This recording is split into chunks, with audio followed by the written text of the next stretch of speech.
A cruel voice broke the dungeon silence, mockingly informing Flaffel that she was finally free to leave her cell. As she huddled on the cold stone floor, the full weight of her cruel sentence was declared. The former saintess was officially banished from the kingdom. Before her sudden downfall, the young woman had served as the divine protector of the entire Harvest Kingdom. In those days, a saintess possessed sacred authority, using her prayers to turn endless rot-inducing rains into clear sunshine and transform barren dirt into fertile, life-giving soil. Thanks to these divine miracles, the citizens lived in abundant prosperity, making her presence essential to the survival of the nation. Yet her reality had been far from glamorous. Raised in an orphanage before being cast out, she was brought to the royal palace when her powers began to weaken, only to be thrown into a dark dungeon and starved on a single meal a day. Starving in the damp underground, she had quietly used her faint holy power to grow small vegetables directly from the dirt floor, trying desperately to sustain herself. However, her secret means of survival were abruptly uncovered when Lord Jarval caught her in the act. With a brutal stomp, an iron boot crushed her tender crops into the mud as he shrieked in outrage, accusing her of squandering holy magic on her own selfish desires. Demanding that she devote every scrap of her remaining power solely to the realm, instead of playing farmer in her cell, he sneered down at her trembling figure. She felt the last remnants of her divine power slip away after breaking the sacred taboo of growing her own food to survive. Her punishment began in darkness, where a ruthless guard tossed meager crusts onto the cold stone floor, yet she reached out eagerly, desperate to quiet her aching stomach. Before she could even swallow the meager scrap, the dungeon door flew open, and a brutal kick sent her tumbling onto the hard corridor floor with a sharp cry. Standing above her was an arrogant nobleman, his eyes filled with cold disgust as he looked down upon her frail, shivering form and scoffed at her pathetic state. He berated her mercilessly, declaring that despite receiving the holy title of saintess, she had misused her divine gifts for her own selfish comfort rather than serving the kingdom, leaving her wincing in pain on the icy stones. Glaring down at her with unyielding malice, he announced that a fitting punishment would now be handed down, causing her heart to sink into absolute despair. He declared that without her holy powers, she was nothing more than useless trash, ordering her immediate exile from the realm via a waiting carriage. She weakly pleaded for just a few days to rest under the warm sunlight and regain her strength, but he coldly rejected her appeal, reminding her that noble houses possessed plenty of proper maidens to replace her. Behind him, a trio of highborn maidens stepped forward, mocking her downfall with cruel laughter and taunts, leaving her to realize with dread that she had already been replaced. As the pompous new saintesses smugly promised to deliver the sun's favor in her place, an armored guard commanded her to cease speaking and board the exile carriage immediately. She was shoved roughly into the wooden confines of the exile carriage, the guard's harsh voice echoing in her ears as he sneered that she should listen to the voices of the people and finally realize how utterly useless she had always been.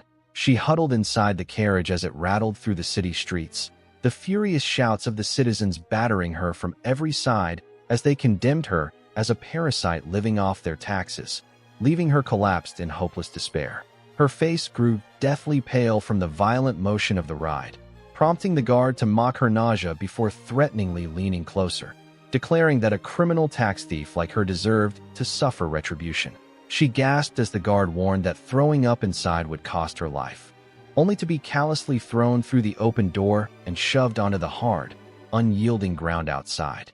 Sprawled on the muddy road as rain began to fall, she watched through blurred eyes as the driver offered a final mocking farewell, telling her to try her best to stay alive as the carriage rolled away. As she lay shivering in the cold, wet earth, a single feather drifted down beside her, stirring painful, bittersweet memories of her lonely childhood at the orphanage. Sliding toward unconsciousness, she clung desperately to the faint memory of a warm and gentle presence from her past, longing deeply for someone kind to reach out to her. She was suddenly jolted back to awareness by a strange sensation brushing against her knee, and upon opening her eyes to investigate, a terrified scream escaped her throat. Thrashing about in sheer panic, she cried out as acute, throbbing pain flared through every inch of her battered body.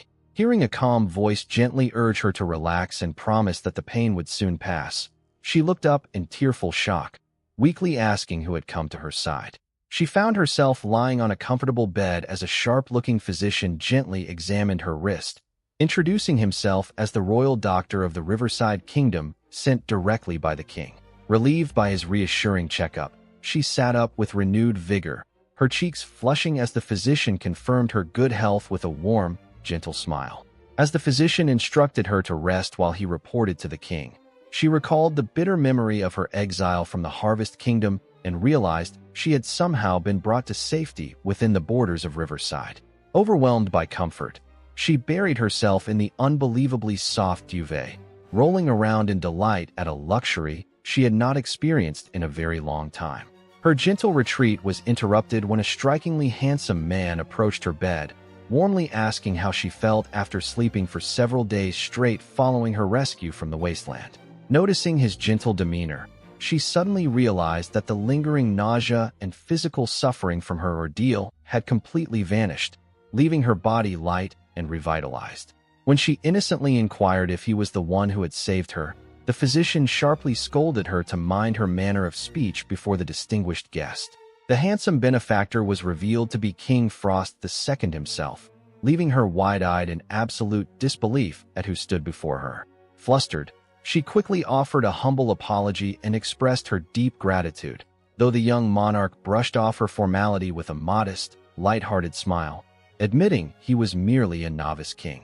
He then turned the conversation to her past, gently asking why she had been left stranded alone in the desolate wilderness, leaving her torn over whether she could safely confide the full truth to him. She hesitated, her wide eyes reflecting deep worry as she pondered whether her hosts were secretly testing her to see if she would reveal forbidden secrets about the Harvest Kingdom. Seeing her obvious distress, the king stepped in with a gentle reassurance, making it clear that she was under no pressure to answer if it proved too painful, and simply asked if she felt capable of taking a meal. Right on cue, an excruciatingly loud growl echoed from her empty stomach, betraying her hunger before she could even offer a verbal response.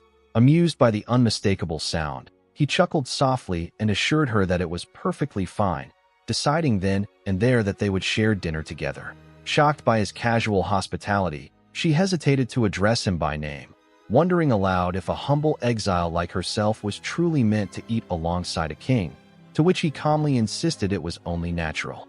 Overwhelmed by his kindness, she lowered her head and offered her heartfelt thanks, which he received with a quiet, generous smile. When a magnificent spread of food was laid before her, enough to feast on for days, her eyes widened in utter disbelief as she asked if she was genuinely permitted to consume it all. Sitting across from her, he urged her to discard any hesitation and enjoy the feast to her heart's content.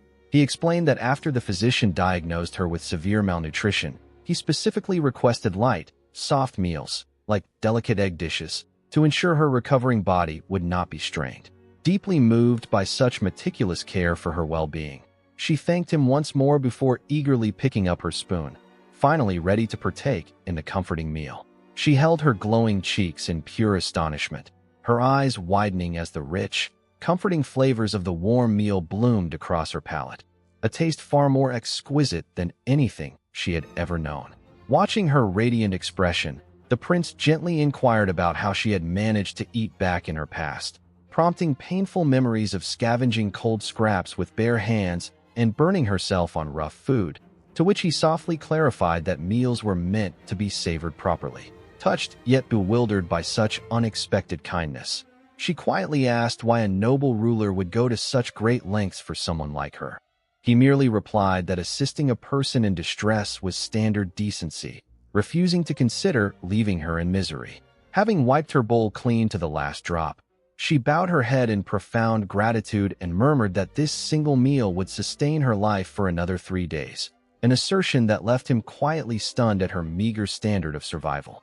Quickly dismissing such desperate calculations, he assured her with a warm smile that she would not need to ration her strength, promising that a fresh breakfast would be waiting for her again the next morning. He went on to offer her a secure place to rest and recuperate inside the royal palace until her full strength returned, leaving her wide-eyed in disbelief as she questioned whether she truly deserved such boundless generosity. Overcome with emotion, tears welled in her eyes as he asked only that she focus on getting well, prompting her to utter a trembling, heartfelt thank you through her sobs. The dining hall fell into a peaceful silence as she finished her emotional moment, with the prince watching over her in quiet, reassuring companionship. Later that night, a gentle rain washed over the towering spires of the royal castle, wrapping the fortress in a serene stillness. Wrapped snugly under a plush, luxurious duvet, she sank into the heavenly softness of the bed, whispering to herself how blissfully dreamlike her reality had suddenly become. She looked up at the prince with quiet reverence, overwhelmed by the profound kindness he continued to show her, marveling at how gentle a ruler could truly be. Later, as she nestled comfortably into the soft bedding, she inwardly resolved to properly master dining etiquette, determined not to let the prince's thoughtful lessons go to waste. Bright and cheerful, Marika offered a sparkling greeting to her uncle, full of pride and satisfaction. She eagerly agreed as the count expressed his relief at discarding the worthless impostor from the orphanage, boasting that as a genuine duke's daughter, she would demonstrate true divine power for the kingdom. Her expression turned slyly persuasive as she requested a substantial increase in her compensation for serving as their holy saint. Her bold request left the nobleman and the prince in quiet contemplation, while the prince pondered how an increased reward might motivate her to enrich the nation further. The count noted the unusual turn of the weather as rain began to fall over the grand castle. While they debated her worth, the young maiden stirred awake from a deep sleep in a luxurious bedchamber, greeted warmly by a dignified maid who formally introduced herself as Aqua, assigned to attend to her every need. Slipping her feet into soft slippers, she followed her new attendant down the hallway as the maid politely guided her toward the next room. She was ushered into a grand, steaming bath chamber, where the attentive servant explained that her first task was to help clean and refresh her. Her cheeks flushed with deep embarrassment at the servant's straightforward instruction to undress, completely unaccustomed to such opulent bathhouses and direct personal care. As she stood overwhelmed by the situation, the maid began to gently tend to her, prompting the girl to ask why her speech was so comfortable and informal, to which the attendant explained that as her designated personal caretaker, a close bond was natural. She felt a warm blanket wrapped tenderly over her shoulders as the maid softly reassured her to relax and put her mind at ease, wanting nothing more than for her to feel comfortable in her new home. She agreed to refrain from overusing her divine powers, expressing her sincere gratitude to the maid who stood attentively before her. Following this promise, she found herself admiring her elegant new dress, overwhelmed by the luxurious treatment and genuine kindness she had received. Sinking into the plush cushions of her magnificent room, she pondered her situation, hoping her lost powers would eventually return so she could repay the kindness of this kingdom.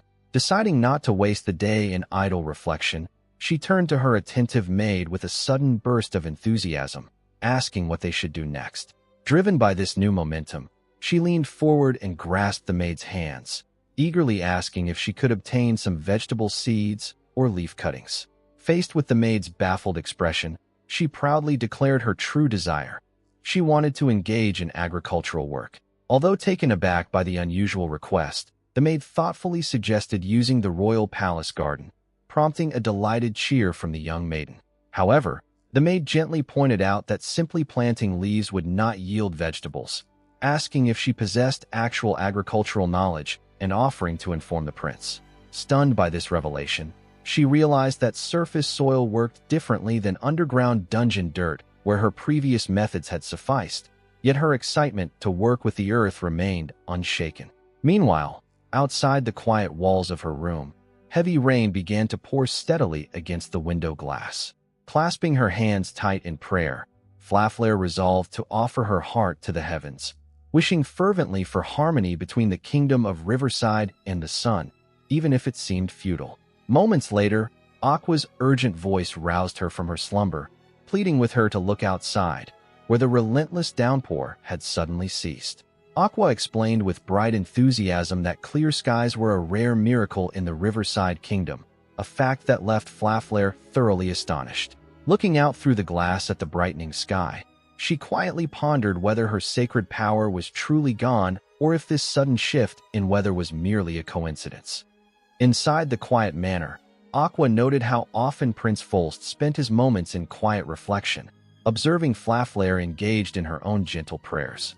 She quietly listened as the discussion turned to his past benefactor and his steadfast wish for the kingdom's prosperity, absorbing the depth of his devotion. Stepping out into the open countryside soon after, she stretched her arms wide across the sprawling farmland, marveling at the vastness of the fertile earth. Without a second thought, she threw herself headfirst into the damp soil, rolling happily across the tilled earth to the complete bewilderment of her mate. Rising with cheeks flushed and eyes gleaming, she declared her readiness to pour her full heart into working the land. As she eagerly buried small plant cuttings into the dirt, her companion gently cautioned that leaves alone might not take root, though she cheerfully brushed off the concern. Observing the young woman's pure enthusiasm, her loyal maid let out a quiet sigh and smiled, resolving to simply let her enjoy the moment, knowing the effort would enrich the soil regardless. Clasping her hands tightly over the field, she offered a sincere blessing, praying that rich, nutritious vegetables would flourish abundant and delicious from the fertile ground. Turning with a radiant beam, she expressed her overflowing gratitude for discovering such fine earth, confirming with an enthusiastic nod how much joy the day had brought her.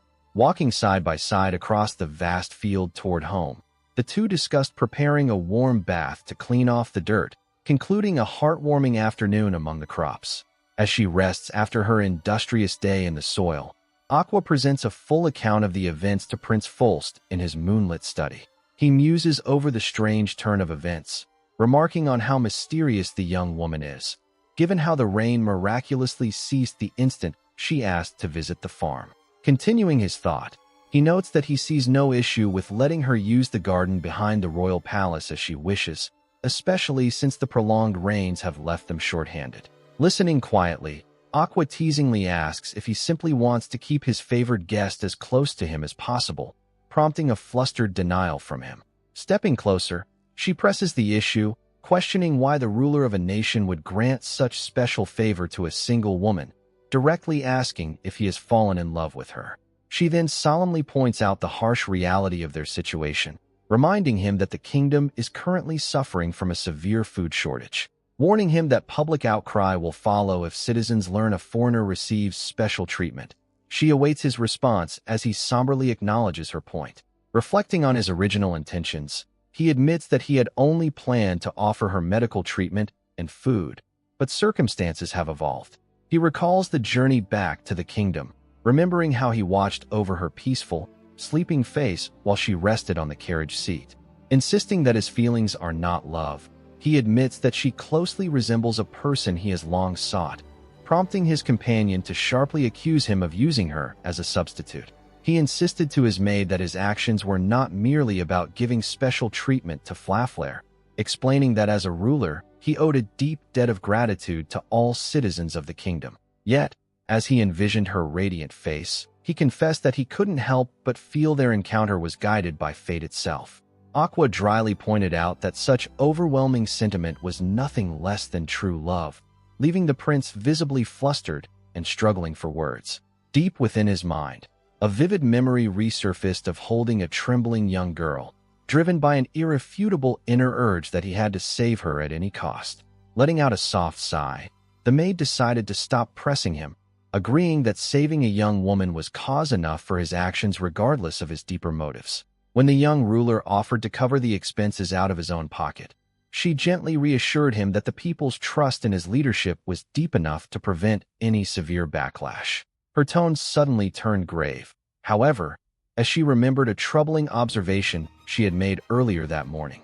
She quietly asked if Flaflair might have been a victim of physical abuse, prompting him to slam his hands onto the desk in startled disbelief. The maid recounted her time with Flaflair in the large bathhouse earlier that morning, where she had been shocked to discover a prominent, dark bruise on the innocent girl's back. Aqua spoke quietly with Prince Folst, reflecting on how many times Flaflair must have suffered and endured defeat before reaching this point. He listened in silent contemplation, his thoughts lingering on the worn, battered state in which they had found her. She wondered aloud if the girl refrained from seeking help due to a deep distrust of people or simply a desire not to burden them. But her words were cut short as heavy footsteps slammed open the doorway, demanding to know what had occurred. He faced a breathless guard who urgently implored them both to come at once. Out in the fields, an astonishing miracle had taken place. Vast crops and lush, vibrant fruits had burst into radiant life overnight. Reaching the garden perimeter, they both stood frozen in awe at the sheer abundance stretching across the soil. Kneeling beside the fence, he closely examined the magically revitalized flora while she looked on in quiet realization. Addressing the prince directly, she confirmed that such an extraordinary feat could only be the result of Flaflair's power. In that moment of clarity, the truth became indisputable. She was not merely a talented girl, but a true saint. Meanwhile, completely unaware of the wonder she had bestowed upon the estate, Flaflair rubbed her eyes with a sleepy yawn and welcomed the morning. She was gently scolded for attempting to speak with her mouth full, quickly gulping down her food before letting out a nervous, self-conscious chuckle. Softening his posture, the prince expressed sincere relief at seeing her restored to full vitality, prompting her to clasp her hands together with a glowing, grateful smile. With a metallic clink, he then placed a heavy, bulging leather pouch onto the tabletop, causing her to tilt her head in complete confusion. He formally requested to purchase all the crops she had cultivated on the estate, leaving her wide-eyed and gasping in utter astonishment. The prince detailed how persistent downpours had crippled national agriculture and forced expensive foreign imports until her overnight miracle changed everything. In response, she bashfully explained that farming was merely a survival habit she loved, and that nothing would make her happier than continuing to nurture the soil. Hearing her heartfelt passion, he leaned across the table, warmly declaring that if she wished to farm, the royal palace would gladly welcome her long-term presence.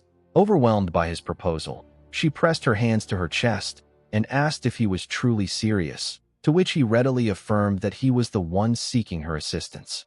When he urged her to accept the gold as compensation, she considered the gesture with a light-hearted smile, gently asking if a single gold coin would suffice, a suggestion that caught him completely off guard.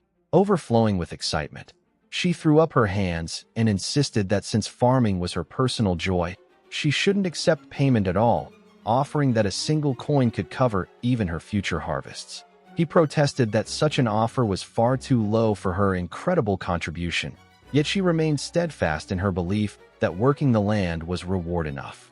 She held up the single gold coin with fond admiration, explaining that because it was so lovely, she wished to display it in her room as a keepsake. Beside her, the prince blinked in faint astonishment, asking if she truly intended to use royal currency as mere decoration. Seeing his surprise, she gently inquired if handing over only half of today's harvest would be acceptable. The prince raised no objection to her request, though he could not help but wonder aloud what she planned to do with the remaining produce left behind. With bright excitement, she eagerly revealed her plan to pluck off the leaves and replant them back into the rich soil to cultivate an even grander harvest. Her simple passion for farming shone through as she envisioned doubling her crop yields through such effort. As the prince quietly flipped through his administrative papers, she chattered on, praising the incomparable taste of vegetables washed and eaten right after being picked fresh from the stem. He could only listen in bemused silence at her boundless enthusiasm for the land. Looking up from his papers, he found himself utterly captivated by her pure, radiant smile. Her complete lack of greed and earnest devotion to her craft stood in stark contrast to the scheming nobles he usually dealt with. Realizing how much she had been rambling, she bowed her head in sudden embarrassment, apologizing for speaking so foolishly. The prince quickly reassured her, asking why she felt the need to apologize when he had genuinely wanted to understand her passion. Noticing the faint flush creeping onto his cheeks, she innocently questioned if he was feeling unwell. Flustered by her keen observation, he hastily looked away, insisting with a raised voice that it was merely her imagination playing tricks on her. Composing himself, he reached out and gently clasped her hands within his own, his expression turning deeply earnest. He expressed his profound gratitude, acknowledging that her miraculous crops would revitalize the kingdom's food supply and potentially save the entire realm from ruin. Overwhelmed by his sincere words, she looked up into his warm gaze as tears welled in her eyes. Not only had he saved her life when she had nowhere to go, but he now treasured her beloved agriculture with equal devotion, filling her heart with immense joy. With a soft, tearful smile, she silently vowed to dedicate herself to helping him, hoping that little by little, her efforts could repay the profound kindness he had shown her. Kneeling in the garden outside the grand castle, Flaflair squealed with delight as she discovered a small earthworm wriggling in the rich soil. Seeing her mistress handle the creature, the faithful maid panicked, but the young woman calmly explained that such tiny creatures were completely harmless and vital for tilling the earth. Though her servant continued to plead with her to refrain from touching bugs, she paid little mind, quickly becoming entranced by a little ladybug alighting nearby. Returning her attention to the garden bed, she offered a gentle prayer for the crops to grow strong and healthy, noticing with surprise that releasing her power left her completely fatigue-free. She recalled how, in the past, even the slightest prayer would utterly drain the vitality from her body, making her wonder if losing her original holy energy was responsible for this newfound stamina. Sensing her quiet contemplation, her loyal companion inquired if something was wrong, prompting her to confess that she had an ambitious goal in mind, though progress felt frustratingly slow. When she mentioned wanting to achieve something impressive enough to shock both the prince and her maid, the servant warmly assured her that her extraordinary actions were already a daily source of wonder. To illustrate her point, the maid displayed a basket heaped with lush produce, reminding her mistress that seeds planted that very morning had already yielded a full harvest by evening. Stunned by the unbelievable speed at which her magical garden flourished, she marveled at how truly extraordinary and full of wonder the Riverside Kingdom was. Shortly after, inside the estate, she delightfully arranged shiny gold coins on the table, giggling at their sparkle while her amused maid gently reminded her that currency was meant for spending rather than decoration. She excitedly looked forward to her daily lessons, eager to finally learn how to read the many books in the estate. However, her maid gently interrupted her enthusiasm to reveal that a special guest instructor had arrived for the day.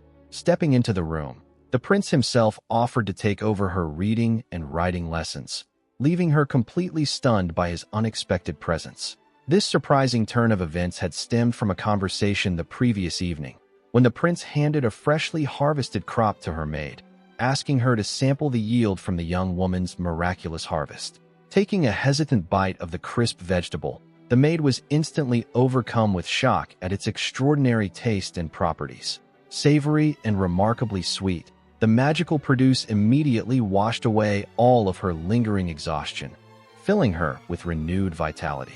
Observing her reaction, the prince concurred with her surprise, confirming that the crops cultivated through such gentle magic possessed profound restorative qualities. As they pondered why someone with such miraculous power had suffered so severely in the past, he surmised that she either remained unaware of her own gift or that her former hardships were too overwhelming for her magic to fully counteract. Turning the conversation to the upcoming day, he inquired about her planned schedule, only for the maid to explain that she was slated to teach her reading and writing.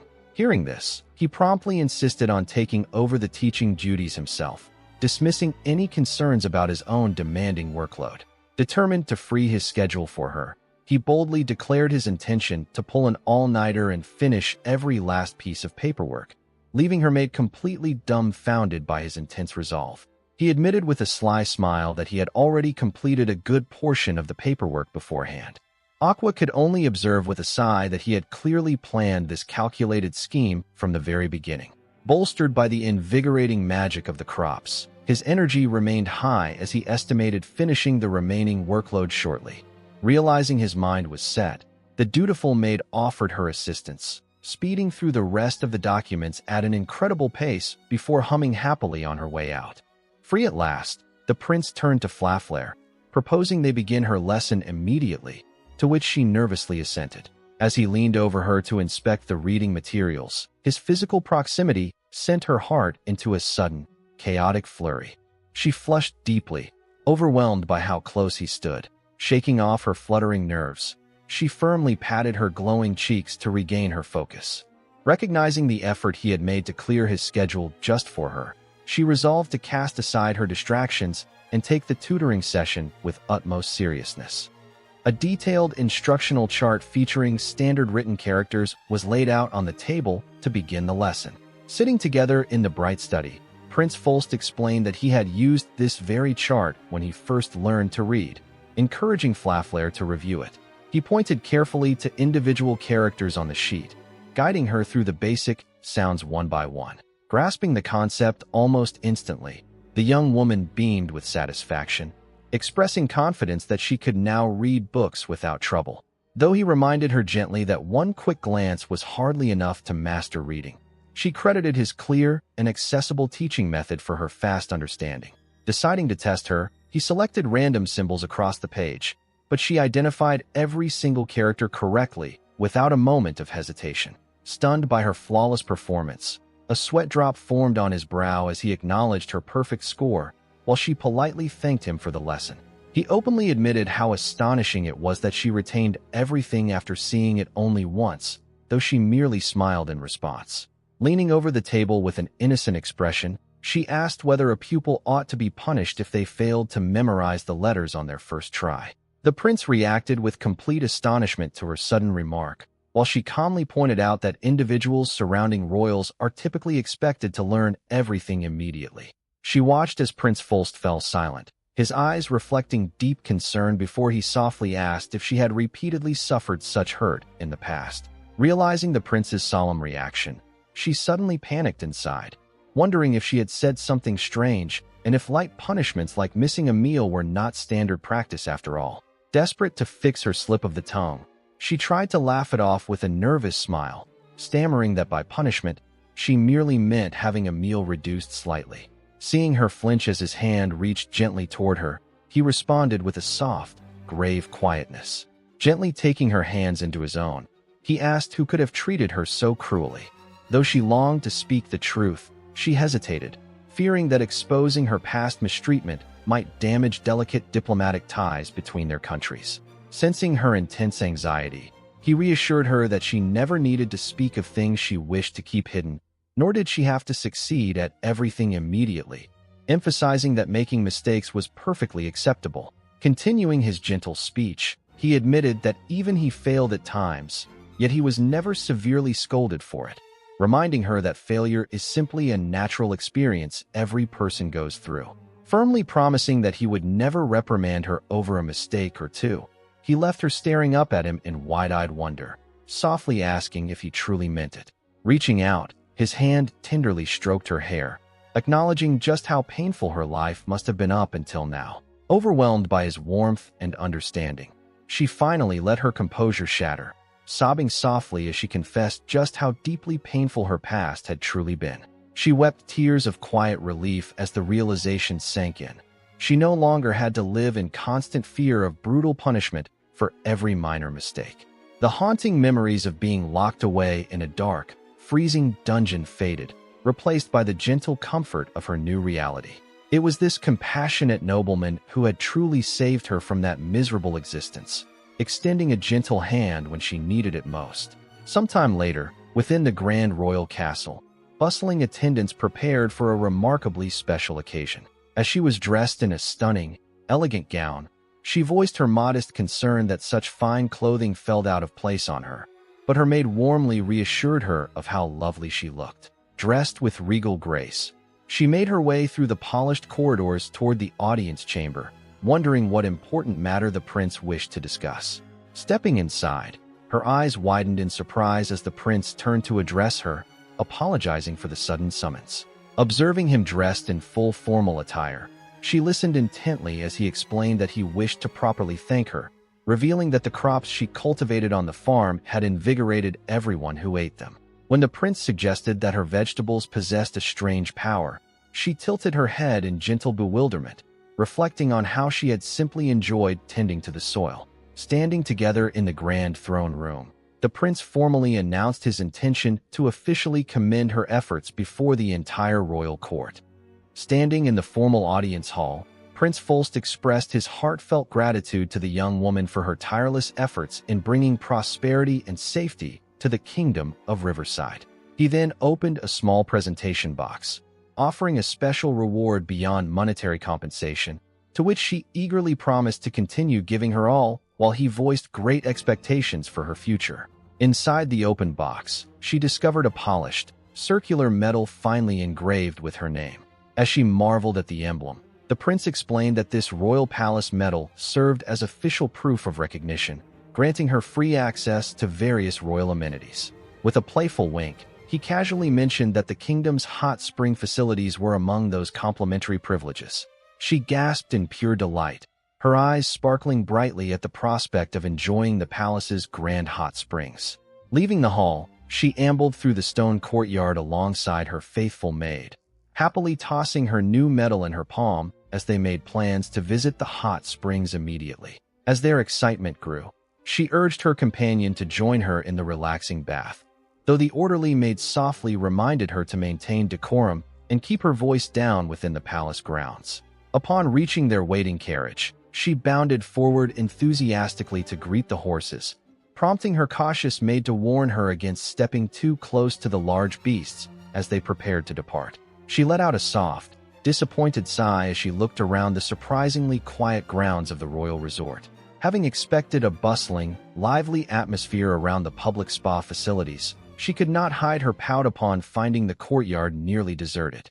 Standing beside her, Aqua gazed across the sparse courtyard and observed that it had been quite some time since her last visit, confirming that the crowd was indeed unexpectedly thin.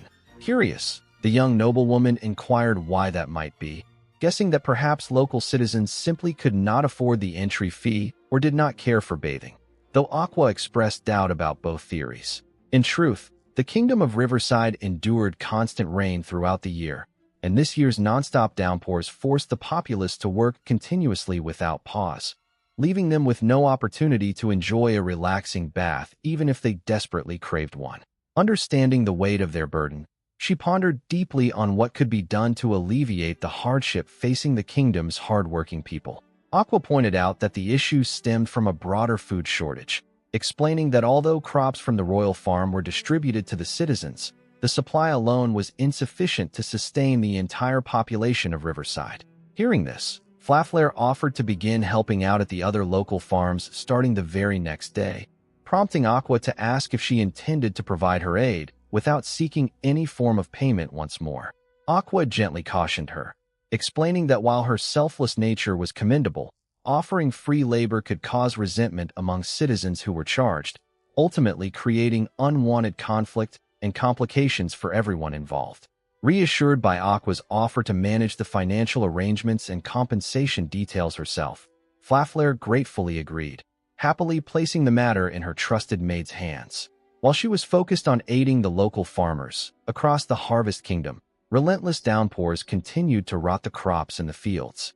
Within the palace walls, her noble uncle complained about the gloomy weather, questioning when the sun would return, prompting the young noblewoman to nervously claim that she prayed diligently every day and blamed the other holy maidens for not doing their job. He silently fumed over their predicament, recalling how relieved he had been after purging the cursed woman's soil magic from the dungeon, which had briefly restored his vitality inside the palace. Lacking that former vigor, both he and his niece slumped in exhaustion, lamenting how terrible they felt without access to fresh, energizing vegetables to sustain their spirits. Suddenly, an idea struck the nobleman, causing him to snap his fingers with sudden inspiration. Turning to his niece, he proposed a scheme to secretly harness her holy power to clear the sky exclusively over the palace garden, though she questioned the logic of altering the weather for such a limited area. He excitedly explained that restoring their private supply of energizing crops was paramount, insisting that those specific vegetables were essential for him to manage state affairs without fatigue. Although she understood his desire for the produce, she hesitated, openly asking if misusing her divine magic for personal comfort was illegal. With a cunning grin, he brushed off her concerns, arguing that royal leaders must maintain peak health and that revitalizing himself was ultimately for the good of the realm. Convinced by his selfish logic, she broke into laughter, praising her uncle's cleverness as they both celebrated their self-serving scheme. As she plotted her next move, heavy rainfall poured continuously over the garden, rustling the drooping leaves of the crops under the gloomy downpour. Visiting the agricultural grounds closest to the royal palace marked the next step in their inspection of the kingdom's farmlands. Upon arriving, the young woman bowed politely alongside her maid, offering a respectful greeting as the caretaker of the royal gardens. Her host welcomed her warmly, expressing delight at meeting the one who tended the royal crops and mentioning rumors of a unique gift she reportedly possessed. Eager to see this talent in action, the elder woman invited her to inspect the nearby fields without delay, a request she accepted with bright enthusiasm. Advised to simply act naturally and release her tension, she unexpectedly threw herself flat onto the soil, leaving her host in quiet disbelief at such direct intimacy with the earth. Nestled against the rich dirt, she folded her hands and poured her heart into a gentle prayer, invoking vitality for the tiny creatures in the soil and abundant nourishment for the growing crops as soft light radiated from her palms. Having completed her blessing, she was invited by her host to rest and join her at a small outdoor table prepared with warm tea. As they sat together, the noblewoman remarked with deep satisfaction that the strength she had just witnessed surpassed all expectations, leaving the modest young gardener utterly bewildered. Clarifying that the head maid had already shared the truth, the elder host urged her to finally recognize her own nature, explicitly declaring that she possessed extraordinary powers fitting only for a true saint. Wide-eyed with astonishment, she gasped as the secret of her identity as the saint was revealed so plainly before her. She stared in quiet disbelief as the elderly farm overseer offered a serene smile, hinting at a hidden legacy of her own. As the older woman took a quiet sip of tea, she confessed that she too had once been a saint whose powers had faded over time, bowing her head in apology for keeping this truth hidden for so long. Intervening softly, the stoic maid explained that both she and the prince had already recognized the young woman's divine nature, but hesitated to disrupt her peaceful life until they could consult the former saint for guidance. The maid further revealed that seeking advice from a seasoned predecessor had seemed like the most respectful and prudent path forward. Wrestling with this revelation, the young maiden admitted her confusion, explaining that back in her homeland she had lost her title, and that channeling magic now felt so completely effortless that she felt like an imposter. With a gentle, knowing smile, the overseer reassured her that she was indeed a magnificent, genuine saint without even realizing it, encouraging her to turn around and behold the fruits of her blessing. Whirling around in astonishment, she gasped as lush green sprouts burst vibrantly from the rich soil, rapidly growing into full health around her without causing her a single drop of physical fatigue. The senior woman highlighted how extraordinary her power truly was, explaining that performing such extensive natural magic without feeling drained was unheard of, and that an ordinary saint in her prime would have collapsed on the spot. Looking on with profound admiration, the former saint explained that for someone possessing such boundless divine capacity, working grand miracles felt as natural and light as taking a casual stroll. Listening intently, the young saint wondered in silence why her abilities flourished so effortlessly here compared to her past in the Harvest Kingdom, while the overseer smiled warmly at her contemplative expression. She listened attentively as the elder overseer assured her that with proper rest and nutrition, her physical health and holy magic would naturally return to their peak. Aqua chimed in, pointing out that such extraordinary power was far beyond common sense. Suddenly, a sudden realization struck the young saint with terrifying clarity. If word spread of her immense capabilities, officials might force her to work without rest day and night, stripping away her peaceful life and her beloved freedom to play in the soil. Observing her young mistress's troubled expression, Aqua gently inquired what was weighing on her mind. Flaflair hesitated, confessing her fear that even if she were recognized as a saint, all she truly wished to do was continue working quietly in the dirt. Before she could spiral further into doubt, the maid casually reassured her that there was no reason to overcomplicate things. The unexpected response left the young woman momentarily speechless. Continuing her passionate encouragement, she pointed out that if her power could bring prosperity to the kingdom, that was wonderful, but but it should never come at the cost of her personal freedom or joy. Her expression darkened with fierce protectiveness as she vowed that neither she nor the prince would permit anyone to exploit her or push her to exhaustion. Reverting to her serene composure, she declared that mistreating a saint, the true treasure of the realm, was utterly absurd, leaving her young charge feeling deeply relieved. The heartwarming conversation brought back fond memories of the warm, supportive faces she had met on the estate, confirming that she was truly surrounded by genuine allies. Later that night, as the full moon cast a serene glow over the royal manor, the atmosphere shifted to a quiet dinner setting between her and Prince Fulst. Breaking the evening silence, he offered a sincere apology for keeping quiet about knowing her identity as the saint, explaining that he had abstained from pressing her directly so as not to cause her undue distress. Shifting to the topic of her upcoming reward, he proposed increasing her compensation, only for the young woman to inwardly slump at the thought of adding more gold to her already overflowing chest. Noticing her subtle dismay, he smiled warmly and offered to grant her one special personal wish instead, asking what her heart truly desired. He watched closely as she pondered her reward, her face lighting up as a sudden idea struck her. Turning to him, she requested a single day of his time, catching him completely off guard. She excitedly explained that she wanted a reward they could both enjoy together. Aqua looked on with genuine joy, thrilled by her selfless and thoughtful choice. Looking back, he recalled finding her battered on the roadside, marveled at how vibrant and cheerful she had become. Unlike ambitious nobles who sought power, her simple request to spend time together charmed him deeply. Under the quiet glow of the night moon, his thoughts lingered on her, filled with a growing desire to understand her true heart. By the next day, they stood before a grand bathhouse facility that he had agreed to visit with her. Stepping inside the luxurious hall, she revealed that Aqua had arranged for the entire establishment to be reserved exclusively for them. Eagerly pulling him forward, she invited him to join her in the bath immediately, leaving him stunned.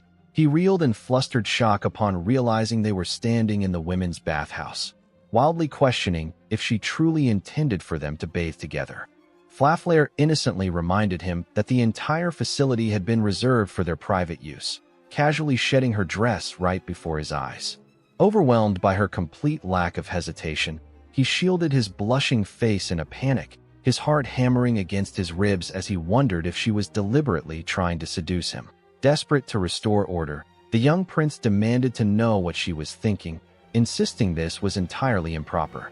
Flaflair brightly countered that she simply wished to express her gratitude for the daily happiness he provided her. Unmoved by her sweet intentions, he protested that such intimate gestures were hardly a suitable form of thanks. Tilted in mild confusion, she listened as he frantically asked if she felt no shame about exposing herself. Her response was simple and entirely devoid of guile. She innocently believed clothes were merely meant to keep warm when it was cold. Stepping forward to urge him inside, her foot caught on her discarded garments, causing her to lose her footing with a startled cry. Spotting the danger instantly, he reached out with lightning speed to catch her before she hit the floor. Caught in a sudden, breathless moment of intimacy, the young prince found himself staring directly into her wide, startled eyes. As heat rushed to both of their cheeks, a heavy silence settled over the bathhouse, leaving them frozen in awkward silence. Rubbing his temple in utter defeat, he urged her to keep proper boundaries in mind, prompting a flustered apology from her. He sternly explained that while being modest around a fellow maid like Aqua was optional, she must never expose herself to a man under any circumstances, to which she timidly nodded in compliance. Though he suspected his warning had not fully registered, she softly confessed that she had simply wished so earnestly to spend bath time together today.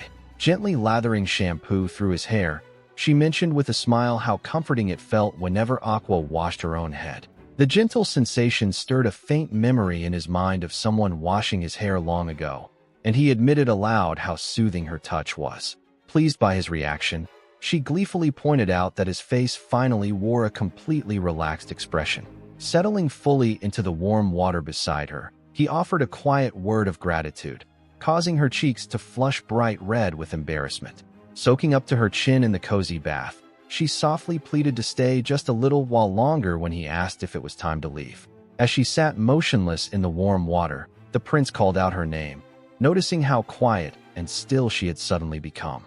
Sensing her silence, he leaned closer only to realize she was fast asleep, her head drooping gently into the water as she mumbled softly in her slumber. Panic struck him as he recalled the maid's earlier warning about how difficult it was to wake her, realizing that staying in the steaming bath any longer would leave her severely lightheaded.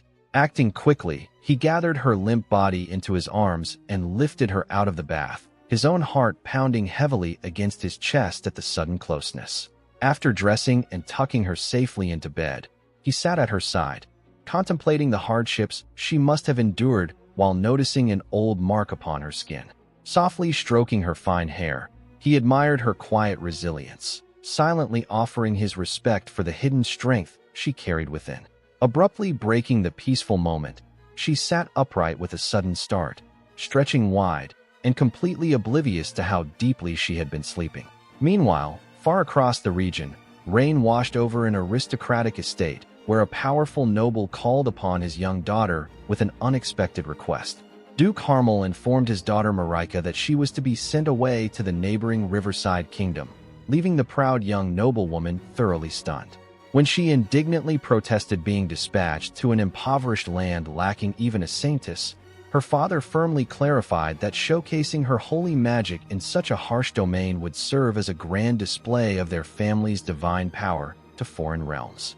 She stood silently before her father as he outlined his scheming design, instructing that another saintess be sent to the drought-ridden riverside kingdom instead of her, claiming her talents were far too valuable for a rainless domain.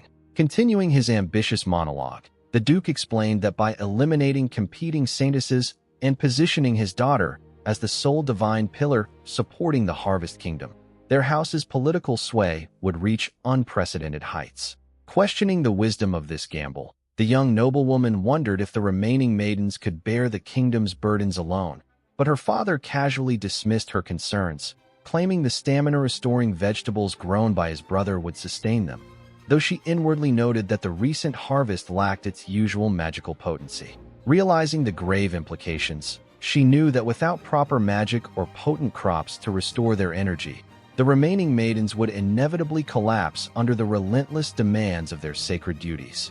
A sly smile crept across her face as a calculated realization dawned upon her.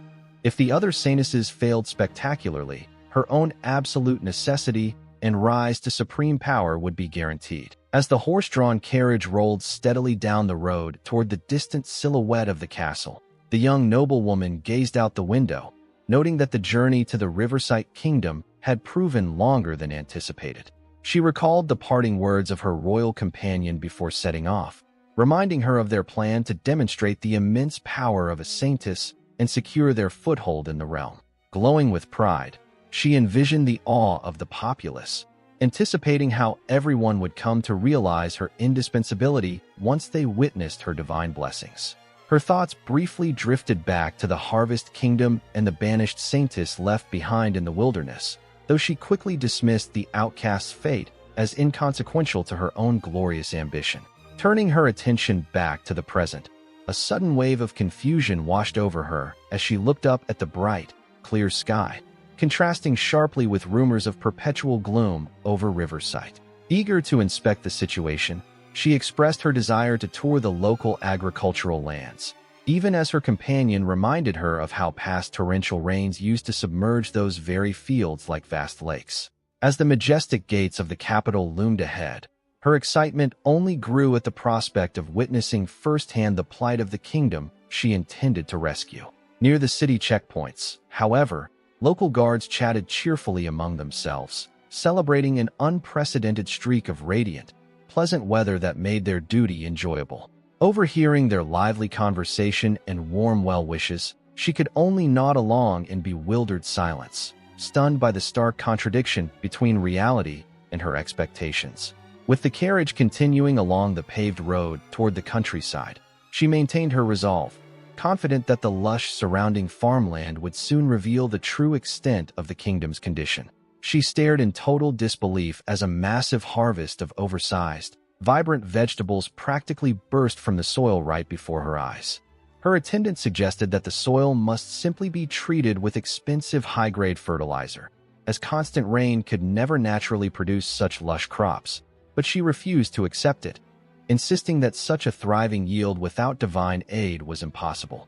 Driven by frustration and unwilling to believe this was a normal occurrence, she immediately declared that they would head to the next farm at once. Leaving her flustered attendant calling after her in surprise, she bolted toward another plot of farmland, desperate to find proof that her holy powers as a saintess were still needed. Upon arriving at the neighboring field, she greeted a local worker with forced composure, noting the abundant harvest while secretly reassuring herself that no saintess could possibly surpass her own divine standing. However, the local worker quickly dispelled her assumptions, explaining that their lush crops were actually grown with the assistance of someone residing in the royal palace, casually adding that their kingdom did not even have or need a saintess. Hearing his words, she let out a small sigh as the truth sank in, realizing that there truly was no official saintess here, which only raised a bigger question in her mind. Just who was this mysterious individual helping the realm? Before she could ponder further, the farmer continued speaking, fondly recalling watching a lovely young girl enjoying herself in the dirt, admitting her joyful presence had lifted his own spirits, before looking around and holding up a freshly picked, ripe red tomato. Offering the fruit to her, the farmer generously invited her to try one as a gesture of goodwill, and despite her pride, she accepted the offering with polite curiosity. But the moment her teeth sank into the fruit, her eyes widened in utter astonishment, completely caught off guard by the sheer intensity of flavor. Swooning from the extraordinary taste, she felt every bit of her travel fatigue instantly meld away under the tomato's sweet, juicy perfection, leaving her thoroughly convinced that it was imbued with genuine, happiness-inducing magic. She took a bite, her eyes sparkling with delight and cheeks flushing as the exquisite flavor burst across her tongue. When asked how it tasted, she enthusiastically declared it to be the most delicious produce she had ever sampled, instantly wishing that whoever possessed such incredible skill could be brought to her own kingdom. She rushed back to her attendant with absolute urgency, her mind set on a new goal. Before he could even process her sudden approach, she forcefully declared that they must immediately inspect every single farm throughout the entire royal capital. As the carriage rattled down the farm road, the young attendant excitedly reported that finding a child working in these fields would be incredible news to bring back to the Lord. From her seat inside, the twin-tailed noble girl peered out the window, catching sight of a young girl standing near the fence. Looking closer, she gasped in shock as she recognized the mud-splattered figure staggering through the soil, realizing who it actually was. She was utterly baffled, unable to comprehend why that girl would be walking through the desolate lands of the Riverside Kingdom, looking like a completely different person compared to her time in the Harvest Kingdom, and wondered if even the produce from earlier had been grown by her. Unaware of the noble's quiet scrutiny, the blonde girl let out a relaxed yawn, stretching lazily after a hard day's work and eagerly looking forward to mealtime, while the noble observing her took satisfaction in assuming her simple joy was merely a brief escape from a miserable life. Shortly after, the dark-haired attendant gently tended to the mud-stained girl, handing her a cup of water to wash up, which only caused the watching noble girl to pout in annoyance at the tender scene. Seeing the girl beam with pure contentment despite lacking power, the noble felt a surge of resentment, contrasting that simple happiness with the heavy, burdensome duty she carried as a saint. Dismissing the thought with an arrogant toss of her hair, she convinced herself that the girl was merely a servant taking advantage of a rare day off in a kingdom bereft of true entertainment. Stepping back toward her carriage, she promptly instructed her escort to move on to the next farm. As the carriage rolled away, she reflected with mild disappointment that they had failed to locate the famed girl rumored to cultivate the extraordinary crops, lamenting that the locals would never witness her own divine saint abilities. Yet, as her attendant observed her cheerful demeanor beside sacks brimming with fresh produce, she could not hide her delight, eagerly boasting about the massive harvest of vegetables she had managed to purchase. She beamed with delight as she boarded her carriage, thoroughly satisfied with both the valuable information gathered and the bountiful haul of fresh produce. When her attendant inquired if they should begin their journey back to the Harvest Kingdom, she eagerly agreed, looking forward to feasting on the delicious vegetables along the way. Meanwhile, far across the region within the grand castle of Riverside, an intelligence operative dispatched to the Harvest Kingdom arrived to deliver a crucial report directly to the monarch. Accompanied by his steady advisor, he reviewed the intelligence brief, confirming his worst suspicions that the mistreatment suffered by the young noblewoman in her former home far exceeded anything they had imagined. His eyes narrowed in simmering fury as he grasped the truth. The favorable climate that nation had enjoyed was entirely due to her divine favor, yet they had callously discarded her into the wilderness under the guise of exile. As they discussed the matter further in the quiet study, his advisor recalled how he too had once been banished from the Harvest Kingdom and barely survived with this realm's aid, whereas the young noblewoman had endured an agonizingly long period of suffering.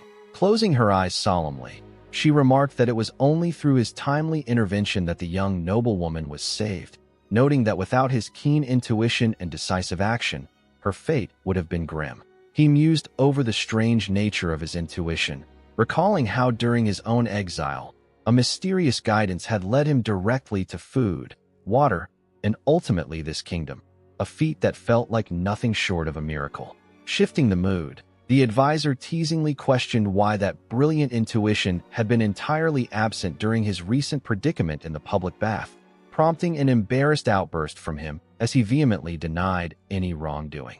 Observing his defensive reaction, she smiled quietly to herself, relieved that her playful banter had diffused his rising anger and prevented him from launching a reckless retaliation against the Harvest Kingdom. Yet the grave reality remained that if her miraculous powers were exposed, dark forces would inevitably move to capture her, compelling him to order constant surveillance and tight security to guard the young noblewoman from lurking threats. While she remained oblivious to the quiet banter inside the palace, the dark-haired advisor slyly teased the young king, suggesting that marrying her would solve all their troubles while poking fun at his past timidness.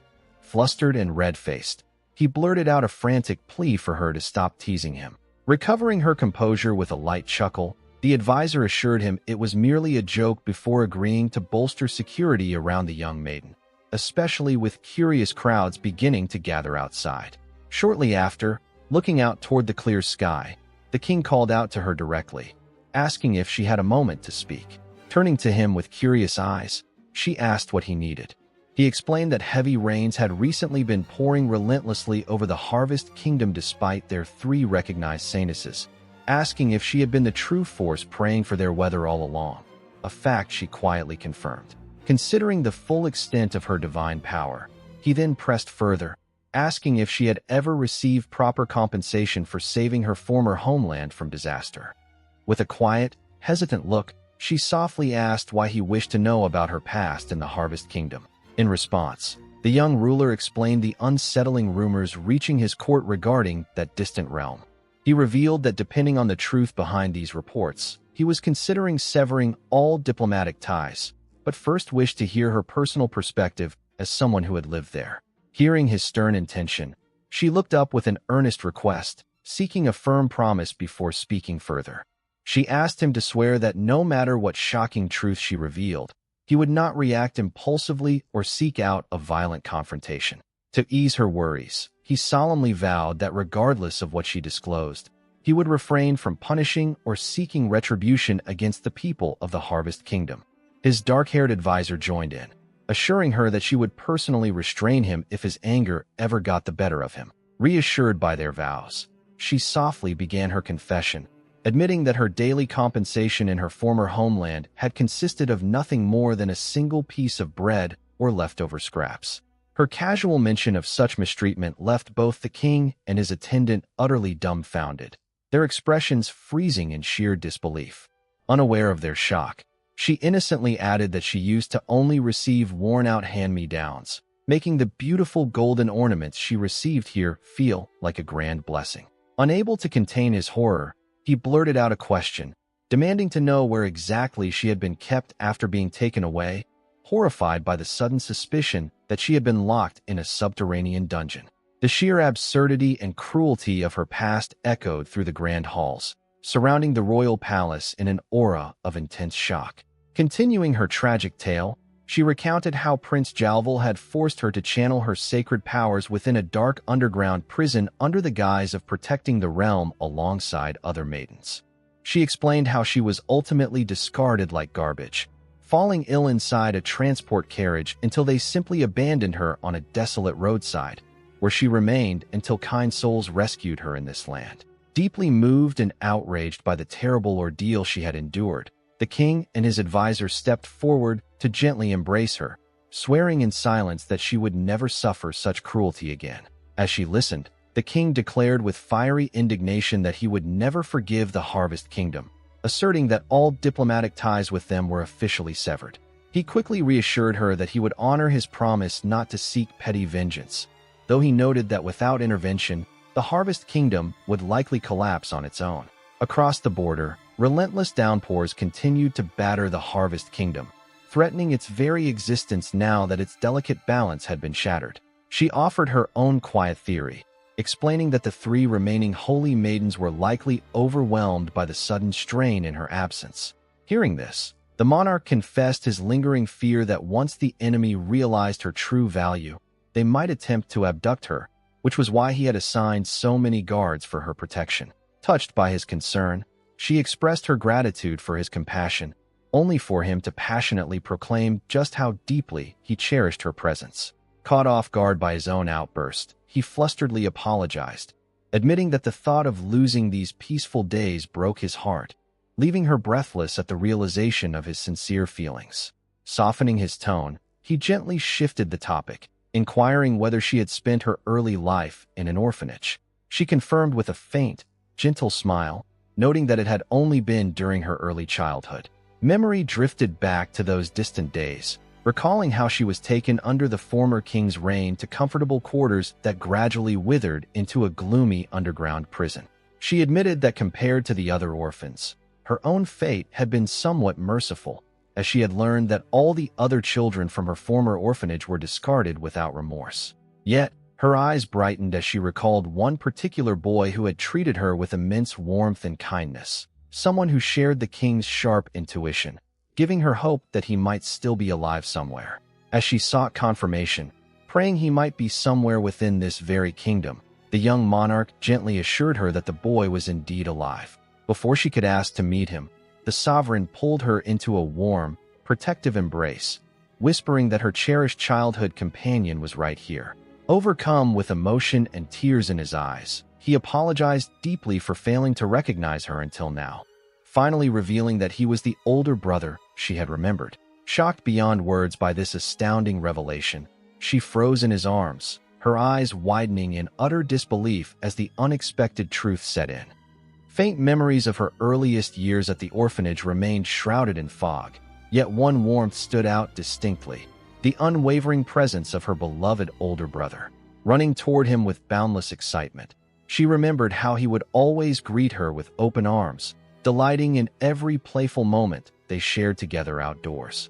In that bleak institution, children were addressed only by numerical designators, rendering them nameless to the adults, all except for a single older boy who chose to see her differently. He affectionately referred to her as his little sister, showering her with genuine care.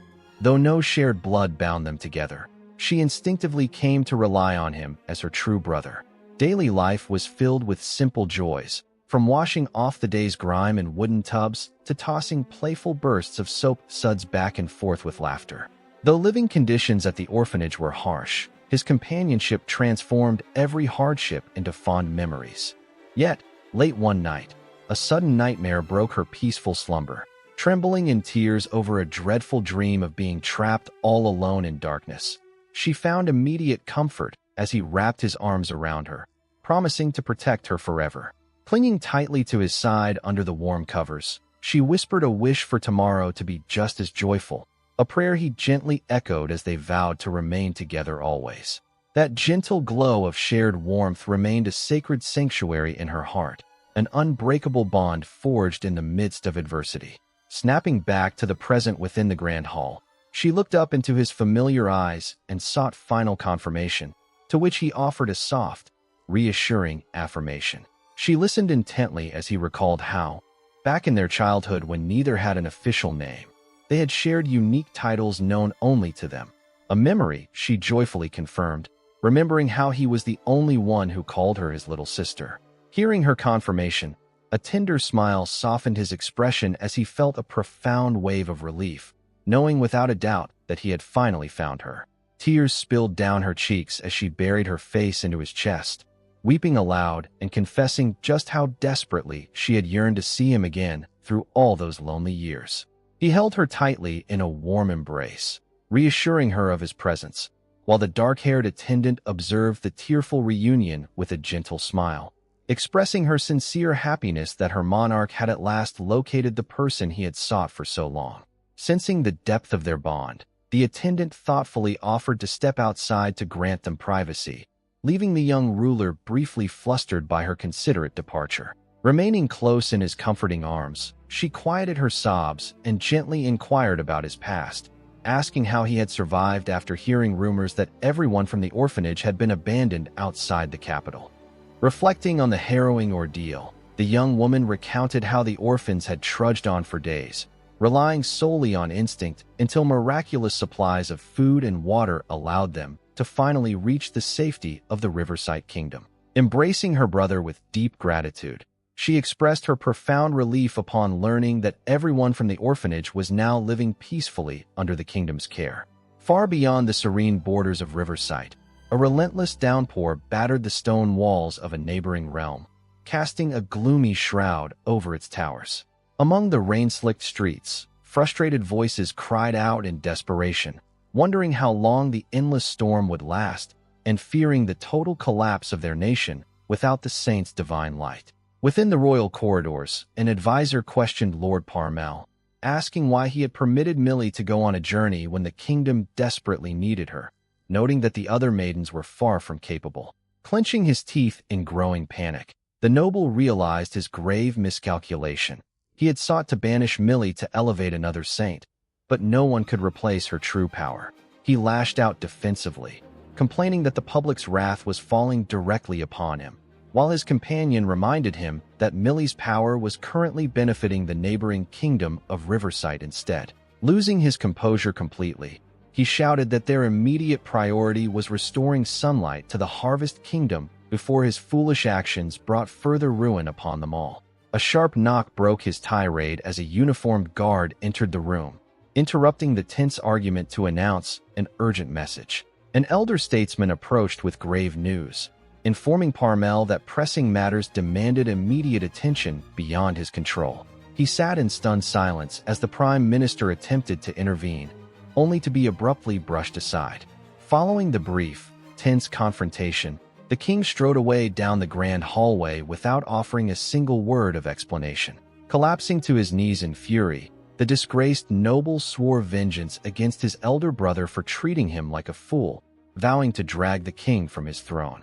Meanwhile, at the kingdom's rainy border checkpoint, Millie threw a tantrum at the guard, indignantly proclaiming her status as a duke's daughter and saint, only to be barred under direct orders from the king. Before this humiliating rejection, she had been caught off guard during her superficial prayers when her uncle, the Prime Minister, suddenly approached her. As they walked together, he revealed that news had reached him regarding her secret trip to the kingdom of Riverside. Putting on a charming and innocent facade, she flippantly claimed that she had merely taken the trip for a little change of scenery after feeling under the weather. Unamused by her casual tone, her uncle scolded her severely, pointing out that her absence had caused continuous rainfall and destroyed his standing with the people, demanding she immediately use her powers to stop the storm. He went even further by rescinding her promised allowance increase as punishment for leaving without permission, though he offered to reconsider if she provided valuable intelligence about Riverside. Left completely empty-handed, she could only flash a strained, awkward smile as she struggled to come up with anything useful to report. She began recounting the situation beyond the border, explaining that pleasant weather had taken hold of the Riverside Kingdom and it was no longer a realm drenched in perpetual rain. Continuing her report with enthusiastic gestures, she gushed about the astonishingly delicious produce, speculating that a powerful saint was at work, though her uncle greeted the news with a grim, skeptical scowl. He immediately rejected her assessment, questioning how such abundance could be possible when their own nation had been spending vast sums of money to supply them with food until now. Admitting she lacked full insight, she nevertheless insisted that farming was flourishing without any hint of shortage. Dissatisfied with her vague account, he reprimanded her sternly, leaving her pouting in disappointment. As he shifted the subject to inquire if she had properly notified the other holy maidens of her absence, a light drizzle suddenly began to patter around them. Seizing the moment as the sun broke through the clouds, she pointed dramatically toward the light and claimed full credit for halting the rain, drawing a reluctant chuckle of praise from her uncle.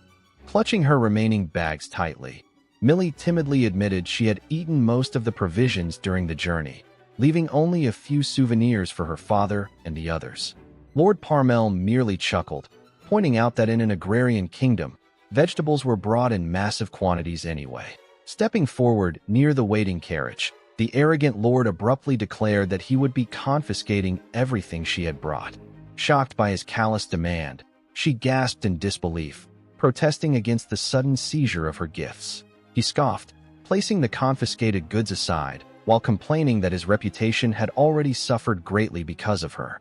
Left with nothing to offer, she hung her head in deep disappointment, unable to counter his harsh words.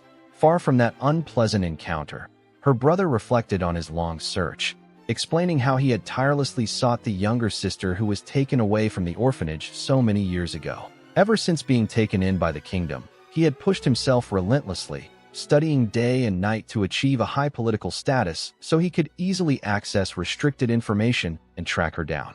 His unwavering dedication did not go unnoticed. The previous king evaluated his talents highly and ultimately appointed him as the successor to the throne, a revelation that left her in awe of his incredible journey. Yet despite rising to the rank of monarch, he admitted with a solemn gaze that no leads or news regarding her whereabouts had come to light during all those arduous years. Fearing she might have been sold off by merchants or was no longer among the living, he embarked on a desperate gamble, traveling toward the Harvest Kingdom through pouring rain to look for her one last time. Gently reaching out to stroke her hair, he softly murmured that it was during that very journey that fate finally brought them together at last. Overwhelmed by emotion upon realizing how endlessly he had searched for her, she looked at him with tear-filled eyes, deeply touched by his unconditional devotion. She listened in stunned silence as he recalled finding her unconscious, driven by a sudden instinct to save her, an act of compassion that slowly blossomed into deep affection as they spent time together. Pulling her into a gentle embrace, the young king admitted that his initial intuition had proven true, never suspecting back then that the girl he rescued was actually his missing sister. Clasping her hands tightly in his, he took a deep breath and softly uttered a proposal, asking if she would grant him her hand in marriage. Gazing intently into her wide eyes, he held her close as the weight of his heartfelt confession hung softly in the air between them. Before she could even process his words, the grand doors burst open with a resounding slam, as the dark-haired advisor rushed into the room, shouting her joyous congratulations. Startled by the sudden intrusion, the bewildered young woman stood frozen, completely surrounded by a cloud of utter confusion as words like engagement floated through her mind. Flustered by the interruption, the monarch loudly declared that she was the only partner he could ever choose, while the advisor wept tears of relief, thankful he had finally managed to confess.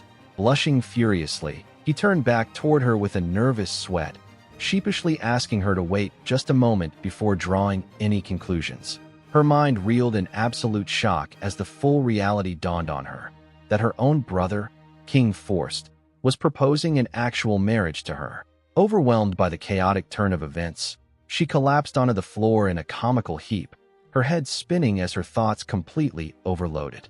She sat frozen on the sofa, her wide, blank eyes staring into nothingness as her mind completely short-circuited from the sudden proposal. Seeing her sudden state of shock, both the king and his dark-haired attendant rushed to her side, calling out her name in utter alarm. Millie inhaled deeply before launching into a display of dramatic distress, weeping loudly and calling out for her father. Hearing her distressed cries, he rushed over in an instant, demanding to know what had happened to bring her to tears. Sobbing theatrical tears, she pointed the blame squarely at her uncle, Her father's brow furrowed in alarm, demanding to know what his older brother could have possibly done to distress her. Continuing her sorrowful act, she wailed that her uncle had cruelly stripped everything away from her. The sudden claim left her father gasping in utter shock. She elaborated through heavy sniffles, explaining that all the fresh souvenir vegetables she had carefully brought back were confiscated by her uncle, leaving her father struggling to comprehend such an absurd grievance. He blinked in total bewilderment, barely able to repeat the word vegetables back to her, hiding her face in her gloved hands. She sobbed that those vegetables were meant as a special present for him, but her uncle had seized them all as punishment for her unauthorized journey. Hearing this heartfelt confession, her father felt a surge of emotional warmth, realizing she was weeping simply because she was denied the opportunity to give him her thoughtful gift.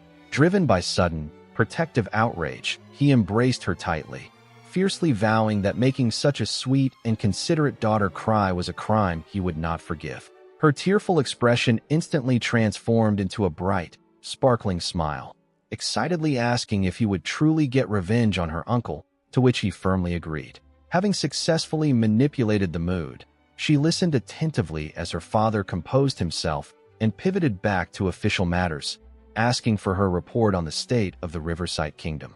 As her presence continued to disrupt his plans, her scheming uncle sweated in frustration within his quarters, bewildered by reports of a saintess emerging in a land where none was supposed to exist. Knowing that her influence was constrained elsewhere, the young lady calculated her next move, realizing that the Harvest Kingdom remained her primary staging ground to establish her achievements. Driven by relentless ambition, he vowed to drag his own brother off the throne and claim the crown for himself, no matter the cost.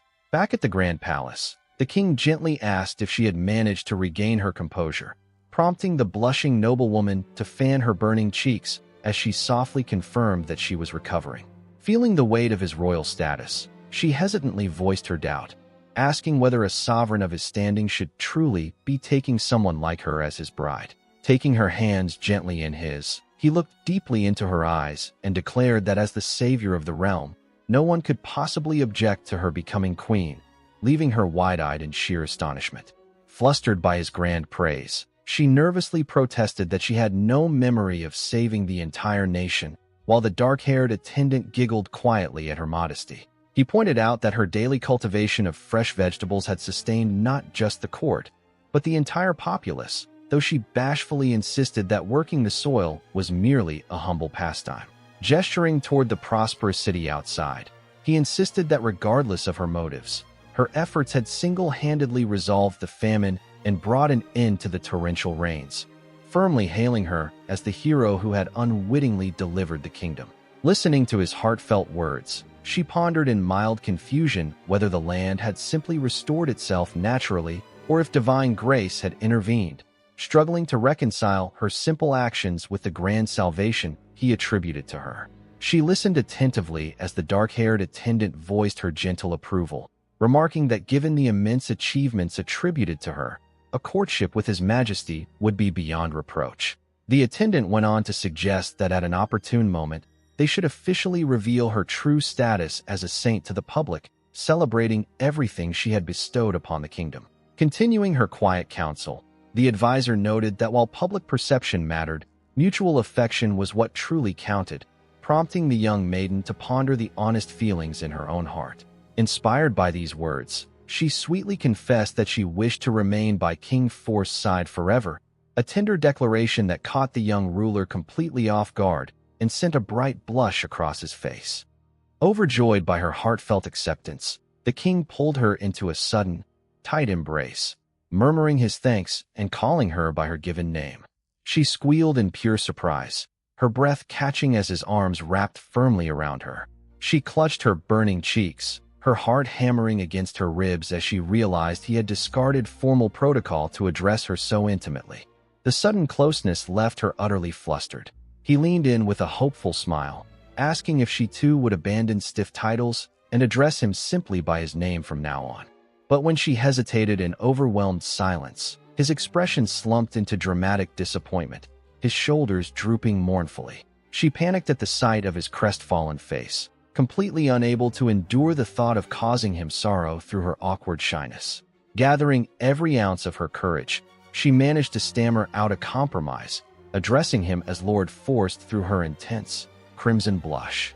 He chuckled softly in response, reassuring her that her small step was more than enough for now and promising to earn her natural affection over time. As morning dawned over the grand palace, warm sunlight streamed into the bedroom while songbirds greeted the day, waking her gently from a comfortable slumber. Lying among the soft sheets, she stared up toward the ceiling, questioning if the tender, thrilling events of the previous evening had been nothing more than a dream. Overcome by the surging memory, she buried her glowing face into her pillow, squealing and kicking across the bed in a fit of bashful delight. Her moment of playful embarrassment was broken when her dark-haired attendant entered to greet her, prompting the young noblewoman to sit at her vanity mirror and begin her morning routine. As she sat comfortably while her long locks were gently brushed, her dark-haired attendant informed her that the day's schedule was free of agricultural tours, asking how she wished to spend her leisure time. Considering the question, her thoughts drifted back to the previous day, feeling a lingering warmth from the heartfelt conversation they had shared. In her heart, she remembered how dearly she had always cherished her beloved older brother figure, King Forst, during their younger years. Realizing that he had been searching for her all this time made a tight, fluttering emotion swell within her chest, filling her with overwhelming joy. With her face flushed with emotion, she desperately wished to express the depth of her gratitude to him, wanting to thank him again and again for never giving up on finding her. Moved by the girl's endearing devotion, her loyal advisor offered a solution, reminding her that she also wanted to apologize for accidentally falling asleep at the bathhouse earlier. Expanding on her idea, the attendant proposed that she bake handmade treats to serve during afternoon tea with the king, noting that while the palace chefs usually handled meals, making them herself would carry special meaning. Though initially hesitant due to her lack of culinary experience, she felt her worries melt away as the attendant warmly promised her full guidance and support, lighting up her eyes with bright enthusiasm. Moments later, properly suited up in matching baking aprons and headscarves, the pair stood ready in the spacious palace kitchen to begin their culinary endeavor.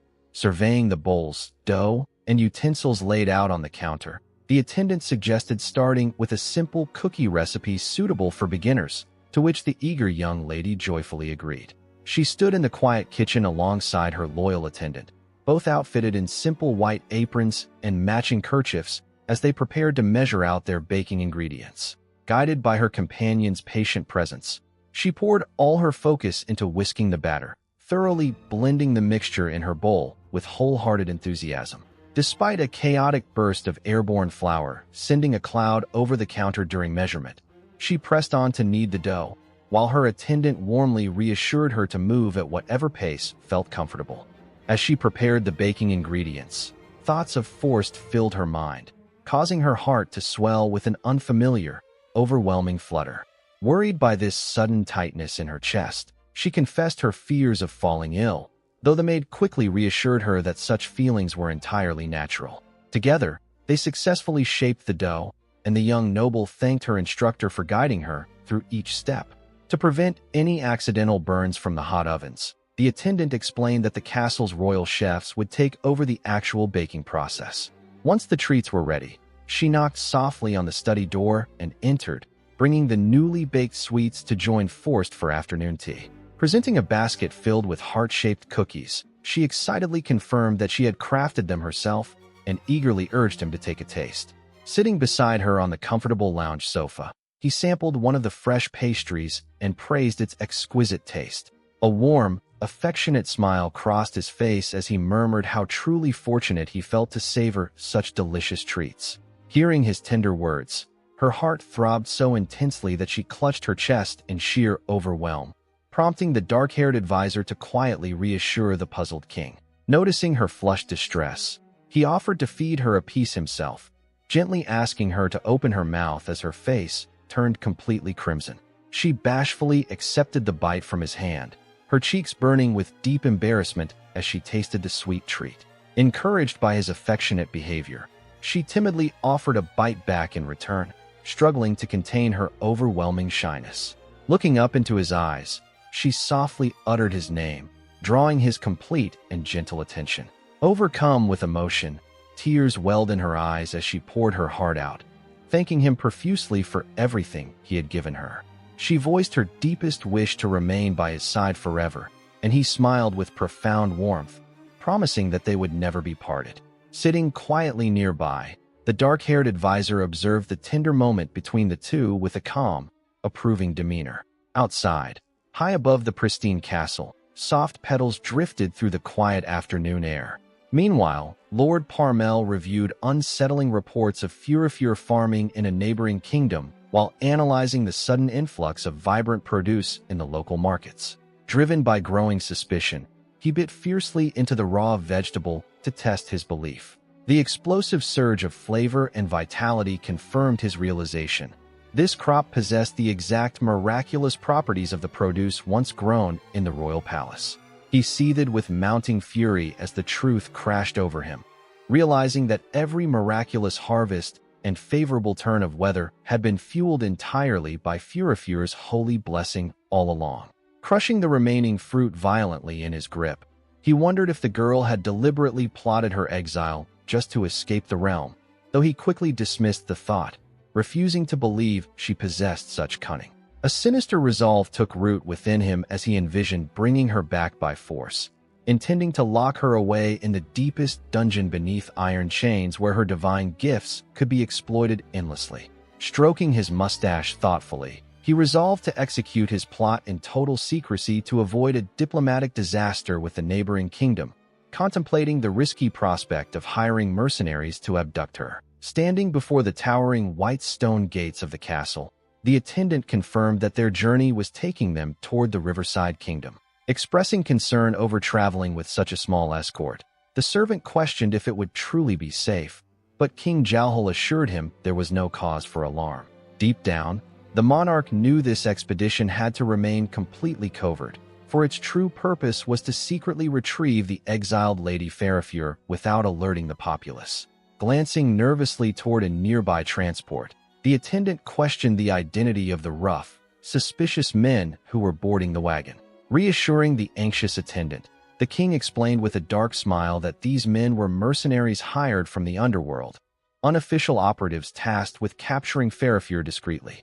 Lord Fulst outwardly praised Jalhul for taking charge during this state of emergency, even as he secretly scoffed at how easily the king was manipulated, before giving the order to depart.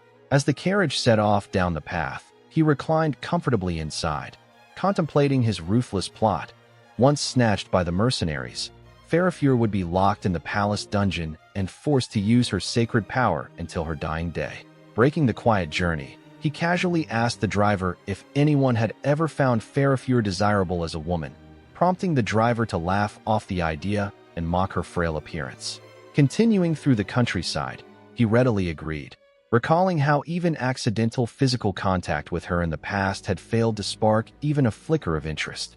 Behind them, the mercenary leader confirmed that the ambush would proceed strictly according to plan, as King Jalhul remained steadfastly fixated on recovering the girl at all costs. Far from the dark schemes brewing in the royal palace, Lady Farifure relaxed beneath the open sky, reveling in the warm sunshine and bright weather.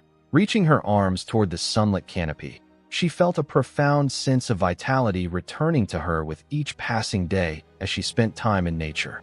Stretching lazily on the ground, she reflected on how constant fatigue had been her normal state back in the Harvest Kingdom, a truth she had only realized after arriving in the Riverside Kingdom. After her restful morning, she strolled through the town alongside her loyal attendant Aqua and their guard escorts, warmly expressing how energized and happy the day had made her feel. As they continued their walk, Aqua offered to go ahead and arrange a carriage for their return journey, to which the young lady cheerfully agreed. Suddenly, their tranquil path was disrupted when one of the guards stepped forcefully in front of her, arm extended to shield her as he called out her name in sudden alarm. Confronted by a band of hostile, sword-wielding assailants on the wooded trail, the royal guards drew their weapons and demanded their identity, leaving her gasping in dread as ambush surrounded them. Kneeling beside Farifure in a surge of panic, Aqua urgently inquired if her mistress was unharmed, receiving only a weak, hesitant nod in reply. Clinging tightly to her attendant, she stared after the departing figures with wide, anxious eyes, softly wondering who those men could possibly be. A short distance away, Lord Fulst confronted a local farm woman, demanding to know why she refused to sell her produce despite his offer of generous compensation. The elderly woman offered a polite but firm apology, stating without hesitation that she was strictly forbidden from selling goods in bulk. Gesturing down at her baskets of fresh harvest, she explained that crops grown on this land belonged to the entire community, making any attempt to monopolize them illegal. Noting their evident ignorance of local customs, she questioned if they were foreigners, to which he proudly declared their allegiance to the Harvest Kingdom. She went on to inform them of newly established regulations, clarifying that exporting local produce incurred heavy tariffs, a revelation that left him completely speechless with shock. She bluntly concluded that if he harbored any grievances with the realm's laws, he should present them directly to the royal palace, leaving him seething in frustration. Stepping back toward their carriage, he listened as his subordinate asked for their next course of action, deciding they would assemble with their intelligence team and head to the royal palace to negotiate. Walking away alongside his men, he acknowledged that their original plan was a failure, bitterly pondering what the target individual was truly attempting to accomplish. He admitted that the surrounding security was far tighter than anticipated, forcing a complete reconsideration of their strategy. Turning to his hired mercenaries, he offered them a special assignment, promising an increased reward should they succeed. Meanwhile, high above the pristine castle grounds early the next morning, anxious shouts called out repeatedly for Lady Farafure. Inside her quiet quarters, the young noblewoman stirred awake, rubbing her eyes sleepily as she offered a faint, groggy greeting. Her loyal attendant stood nearby, expressing relief that her mistress had awakened smoothly, cheerfully announcing that morning had officially arrived. Sensing a sudden shift in the attendant's demeanor, the noblewoman inquired if something was amiss, prompting her maid to gravely confirm that an unforeseen emergency had arisen. The dark-haired maid revealed that King Jalhul of the Harvest Kingdom had arrived unannounced at such an early hour, causing the young lady to gasp in shock before her attendant urgently grabbed her, warning that she must not step outside under any circumstances. Puzzled by the intense reaction, she questioned whether they shouldn't intervene to stop Lord Fulst if a crisis was truly unfolding. Guiding her through the corridor, the attendant explained that a fierce confrontation between the rulers would be disastrous, adding ominously that the king's unexpected visit might involve aggressive tactics, including a possible attempt at abduction. Trembling at the thought, the young maiden recalled the king's ruthless reputation, realizing he was a man who would resort to any means to achieve his goals, and dreading what he might be planning. Reinforcing her plea, the attendant insisted that for her own safety, the young lady must remain hidden and not leave her room under any circumstances. She reconsidered her initial caution, realizing that remaining isolated in the room might actually make her mistress a far easier target for someone ruthlessly determined. Reaching out to grasp Farafure's shoulders, the maid urgently insisted that they head straight to His Majesty immediately. When questioned whether ignoring the command to remain hidden was truly wise, the attendant clearly explained her logic. A ruthless kidnapper would strike precisely when they were separated, whereas remaining right beside His Majesty would make any abduction attempt far more difficult. Impressed by such sharp reasoning, the young noblewoman warmly praised her loyal companion. Resolved in her duty, the maid declared that she would gladly disregard official orders, making her lady's personal safety her absolute priority as they prepared to move. Reminded that an upcoming audience with a foreign monarch demanded proper decorum, the attendant urged the young lady to change out of her nightwear immediately, prompting her to hurry with her preparations. As they slipped quickly down the hallway, furious shouts echoed from the room behind them as armed intruders discovered the chamber was entirely vacant. The pursuers combed through the quarters, determined not to let such a lucrative bounty slip away, while the loyal maid carefully pulled her mistress behind cover out of sight. Hidden safely in the shadows, the young noblewoman realized with a sudden chill that the intruders had intended to capture her all along. Before the mercenaries could give chase, their attention was unexpectedly snared by a trail of glittering gold coins scattered across the floorboards. While the men greedily scooped up the unexpected windfall, the maiden wept bitterly as she was pulled away, lamenting the loss of the gold coins she had so carefully arranged. Reaching the main corridor, they ran directly into the king, who embraced the maiden in relief while the attendant reported that armed intruders had entered the room. He explained that although he had originally commanded her to remain inside, his intuition warned him of danger, prompting him to dispatch guards to her room immediately. Despite her narrow escape, the maiden slumped in sorrow, confessing to the confused ruler that her distress was over her precious decorative coins left behind.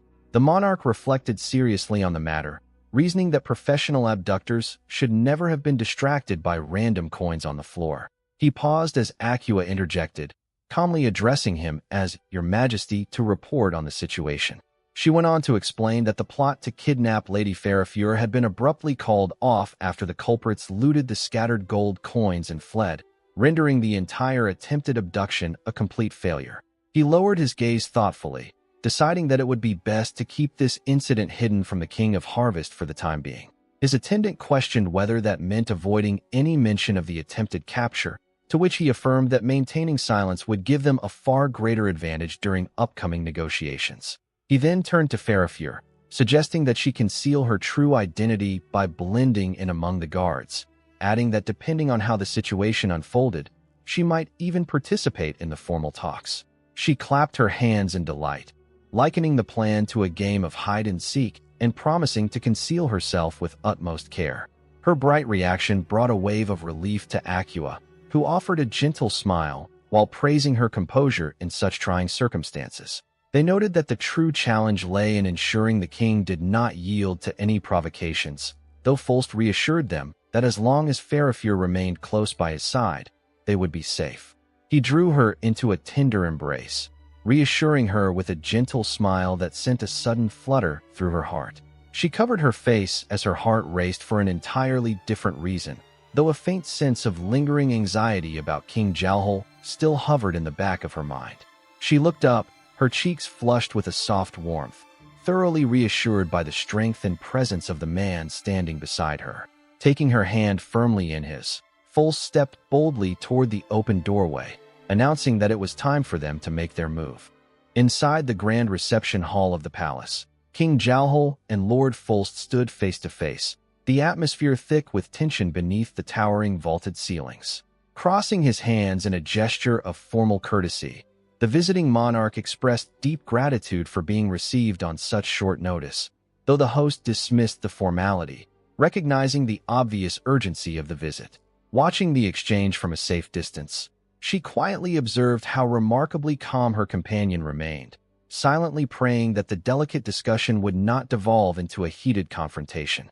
Returning his attention to the matter at hand, the visiting king abandoned pleasantries and bluntly requested to import food supplies, prompting the host sovereign to coolly inquire about the reasoning behind such a sudden plea. In response, he explained the dire crisis gripping the Kingdom of Harvest, where abnormal, unceasing rains had overwhelmed even the holy magic of the Saintesses, threatening his realm with an inevitable famine if left unchecked. Having laid bare his kingdom's desperation, he formally asked to borrow the foreign nation's strength, leaving the quiet ruler to rest his chin upon his hand in deep deliberation.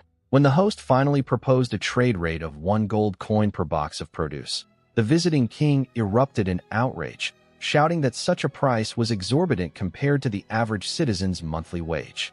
Steadfast in his position, the young sovereign calmly countered that while he had considered having the price his people previously paid, his own nation had yet to secure a surplus, meaning his citizens would never accept the trade without proper compensation.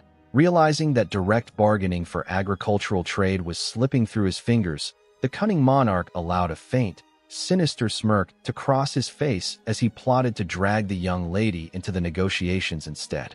Attempting to undermine his rival's leverage, he openly questioned whether produce harvested from a continuously rain-drenched land was even fit for consumption, but the host effortlessly countered by inviting him to sample the food himself. He watched calmly as the visiting monarch accepted the offer, picking up a piece of the freshly harvested produce with a sense of quiet assurance. Upon taking a bite, the king was instantly struck by its exceptional flavor, exclaiming in surprise that it far exceeded any expectation he had harbored. As he savored the dish, a sudden familiar tang gave him pause, while nearby, the young exiled saintess felt a strange knot in her stomach, unable to take pride in the praise. The king suddenly declared that the taste was identical to the prized crops grown in his own realm, a revelation that sent a sudden jolt of shock through the girl. Seizing upon this observation, he dramatically raised his voice, asserting that such a similarity implied treason and suggesting a holy figure from his land was secretly operating within their borders. He then directly pointed at the girl, falsely claiming that she had engineered the catastrophic weather, prompting her to instantly shout back in fierce denial. Outraged by the blatant lie, she protested passionately, while her loyal attendant wrapped her arms protectively around her to offer silent comfort. Sighing dismissively at her outburst, the monarch steered the argument back to his trap, questioning why the host kingdom had suddenly been blessed with clear skies instead of torrential rain. With grand theatricality, he accused her of gathering all the storm clouds from the neighboring lands and dumping them onto Harvest Kingdom, insisting it was unfair for Riverside to keep all the resulting bounty. He then delivered his ultimatum, demanding half of all Riverside's harvested crops for free and the immediate surrender of the criminal saintess, leaving the host lord to react with subtle disdain. High within the grand audience chamber, Lord Folst sat calmly upon his throne, addressing the room with composed authority. He pointed out that the accounts being presented contradicted the facts as he knew them, demanding a clear explanation for the discrepancy. Continuing his point, he recalled his previous diplomatic visit to King Jalhol's realm, noting how bright and prosperous it had seemed at the time compared to his own kingdom. He recounted how, on his journey back from that trip, his party had discovered a young woman on the verge of death. She was severely malnourished, her clothes ragged, and her body covered in deep bruises.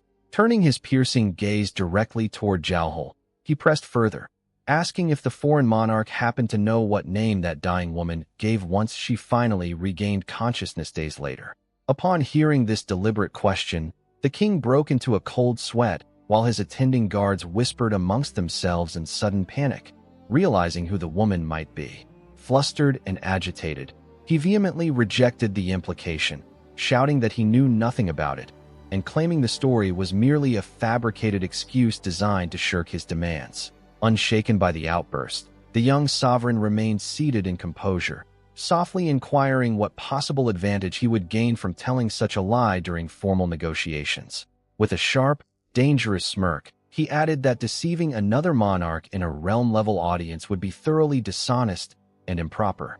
Outraged, the bearded king thrust a finger at him and stood his ground, countering that despite all these claims, the ruler possessed no actual proof to substantiate his statements. As tension hung heavily over the vast stone hall, a quiet voice inquired if it was wise to proceed, prompting a sharp and curt response amidst the standoff. He stood firm as quiet whispers began to ripple through the court, with guards murmuring among themselves that King Jalhol's very crown and position might now be in jeopardy. Hearing the rising discontent, the king scoffed dismissively, demanding to know what nonsense they were babbling about, even as those present pledged to protect Lady Farafure and seized this opportunity to turn the tide. Turning his gaze toward the young woman beside him, his expression softened with gentle reassurance, comforting her as she looked up at him in silent gratitude. Reassured by his presence, she let out a soft sigh of relief, a radiant and joyful smile gracing her face. With her spirit restored, the young lord requested her to step forward, while her loyal attendant embraced her warmly and assured her that the time for hiding had finally come to an end. Though she admitted to feeling frightened, her attendant held her steady, firmly insisting that everyone present would defend her and that now was the time to strike back against her oppressor. Gathering her courage from those words, she stepped into the center of the hall, curtsying with effortless grace as she formally addressed King Jalhol. Her sudden appearance left the monarch bewildered, but the young lord promptly identified her as Lady Farafure, who had been held captive in the king's own underground dungeons. Staring at her stunning countenance, the king gasped in utter disbelief, vehemently accusing his rival of lying and insisting that the Farafure from his own lands had never possessed such breathtaking beauty. In a desperate effort to deny the truth, he brought up memories of a frail, emaciated girl trapped beneath his palace, claiming this radiant beauty was far too lovely to be the same person he had tormented. He He listened in silence as Lord Folst calmly reiterated that Lady Farafure had looked like an entirely different person when rescued, emphasizing that her current radiant appearance was merely proof of her miraculous recovery. Refusing to accept this explanation, the king raised an accusatory finger and demanded that the young woman state the names of her former meal attendant and the carriage driver who had transported her into exile. She looked down thoughtfully before answering softly, explaining that neither individual had ever introduced themselves or given her their names. Before anyone could dismiss her answer, she raised her hand and pointed across the hall, directly identifying the panicked driver trying to hide behind the crowd and the older armored guard who used to deliver her meals. Turning to ensure she was permitted to speak freely, her eyes gleamed with resolve as she began recounting how, on the day of her exile, the driver's recklessly rough handling of the carriage had made her severely ill. The accused men trembled in disgrace as she revealed that the driver had threatened to kill her if she vomited, forcing her to leap from the carriage where she was left behind, and exposed how the guard had habitually stomped on her bread and served her food caked in mud. Bright and oblivious, Farafure eagerly shared her enthusiastic observations about King Jalhol's personal habits with the gathered crowd.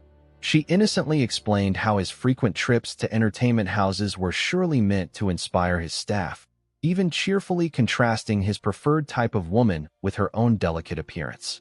Beaming with a radiant smile, she concluded her innocent defense of his royal routines, emphasizing just how delightful it must be to visit those lively establishments together. Her candid commentary left the listening official completely paralyzed in utter shock and disbelief. An uncomfortable silence descended over the grand palace corridor, freezing every guard and noble in place as her words echoed in the open air. Overwhelmed by horror at her scandalous statements, the official buried his face in his hands, desperately begging her to stop speaking. Still entirely unaware of the commotion she had caused, she cheerfully added that attending to national affairs while dining with retainers simply proved his dedicated work ethic. Noticing the sudden heavy stillness lingering across the hallway, she tilted her head in confusion, wondering if she had said something wrong. Turning to Lord Folst, she offered a polite apology, admitting she actually knew very little about His Majesty Jalhol, prompting the distressed lord to plead that she say no more. Whispers immediately erupted among the guards, astonished by the sheer severity and lack of restraint in her outrageous remarks about the king. The officials nervously pondered the dire consequences if her words were true, clearing their throats in discomfort as they glanced at the angelic, unassuming girl who had uttered them.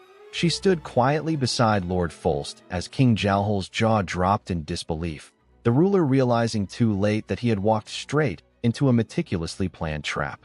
Unfazed by the king's outburst, Lord Folst offered to present decisive proof to settle any remaining doubts, ordering his guards to bring in the captives who had been apprehended moments earlier.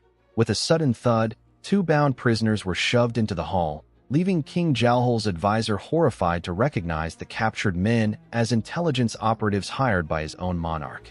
Pointing toward the tied men, Lord Folst questioned why King Jalhol's elite intelligence officers were caught red-handed attempting to steal scattered gold coins from Farafure's private chambers. King Jalhol hastily disowned the men, acknowledging their official status, but vehemently denying he ever ordered such an operation, demanding their immediate execution, an outcome Lord Folst calmly agreed was appropriate for common criminals. Realizing they had been betrayed and marked for death, the furious captives glared at their employer while Lord Folst asked if they had any final words before their execution. Driven to desperation, the tied prisoners shouted that the whole scenario was absurd, protesting that no one leaves mountains of gold lying around unless it was a deliberate trap designed to execute them. They pressed further, bitterly questioning what kind of atrocious villain required the combined secret efforts of 2 entire kingdoms just to entrap them. Cornered by death, one of the captives confessed that they had been promised 20 gold coins and a full pardon in exchange for kidnapping Lady Farafure, only to realize too late that they were set up to be executed as simple thieves. Hearing this, Farafure piped up innocently to clarify that the coins in her room were merely room decorations, leaving everyone bewildered until her attendant Acua confirmed that the gold was indeed genuine. She could only offer a sheepish excuse when her attendant reminded her of past warnings regarding displaying valuable currency so openly, while the bound operatives surrendered entirely to their fate. With the illicit plot laid bare, Lord Folst turned a piercing gaze upon King Jalhul, coolly asking if the monarch had any rebuttal to offer. Because of this damning revelation, shock and indignation erupted across the noble court as murmurs echoed through the hall.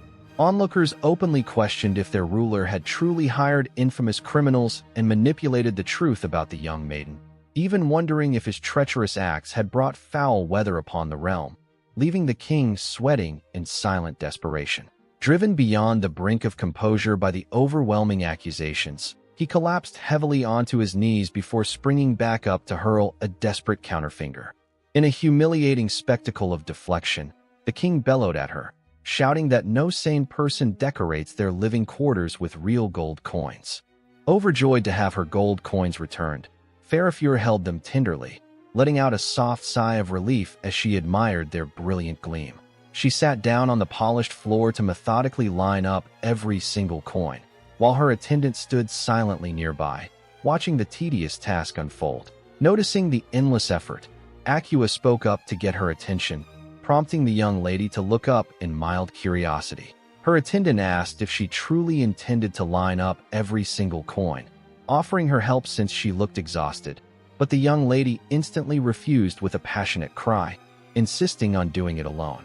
She remained adamant, even as her attendant reminded her that recent events proved gold was not mere decoration. Though Farafure cheerfully argued that the villains were caught and peace was restored, her maid refused to approve. Their debate was suddenly broken by a knock at the door, prompting her to eagerly call out for the visitor to enter. The door opened to reveal Folst, who entered with a gentle smile and announced that he wished to speak with her regarding an important matter. He stepped further into the room and paused upon seeing her sitting amidst the scattered wealth, thoroughly amused as she insisted that arranging the gold was essential room decor. To the maid's utter dismay, he knelt down right beside her to offer his help, leaving the dutiful attendant to huff and declare she would only watch. The stunned maid openly questioned his sanity, but he casually reasoned that since this gold had ultimately saved Farafure, assisting her was the least he could do. He voiced his belief that such a transgression would never happen again, watching quietly as the captured ruffians were restrained. Turning his attention to the foreign representatives, he listened as their lead officer bowed deeply, acknowledging that King Jalhul's actions were indefensible and accepting that they must face punishment upon their return. As the disgraced officers dropped to their knees in contrition, the surrounding guards began dragging away the bound conspirators. Maintaining his firm authority, he instructed the officers to take the criminals back immediately, noting that failing to do so would further tarnish their nation's honor. Seizing the opportunity, he set forth his terms, demanding that they publicly declare Farafure as the true saint of the Harvest Kingdom and formally clear her name of King Jalhul's false charges. He added that if they agreed to these conditions, negotiations for future vegetable trade could proceed, leaving the officers astonished by the offer. Overwhelmed by this unexpected chance, the envoys pressed their foreheads to the floor, pledging fervently to fulfill every requirement. Watching the diplomatic exchange conclude so abruptly, she felt a wave of confusion wash over her. Before the officers could depart, she urgently called out to him, prompting him to turn back in surprise. Driven by her deep empathy, she reminded him of the starving populace back in the Harvest Kingdom, pleading to send food assistance immediately rather than making them wait for future trade terms. Her passionate plea caused a soft chuckle to escape Folst's lips as he shook his head, charmed by her unwavering selflessness, while the envoys looked on in quiet suspense.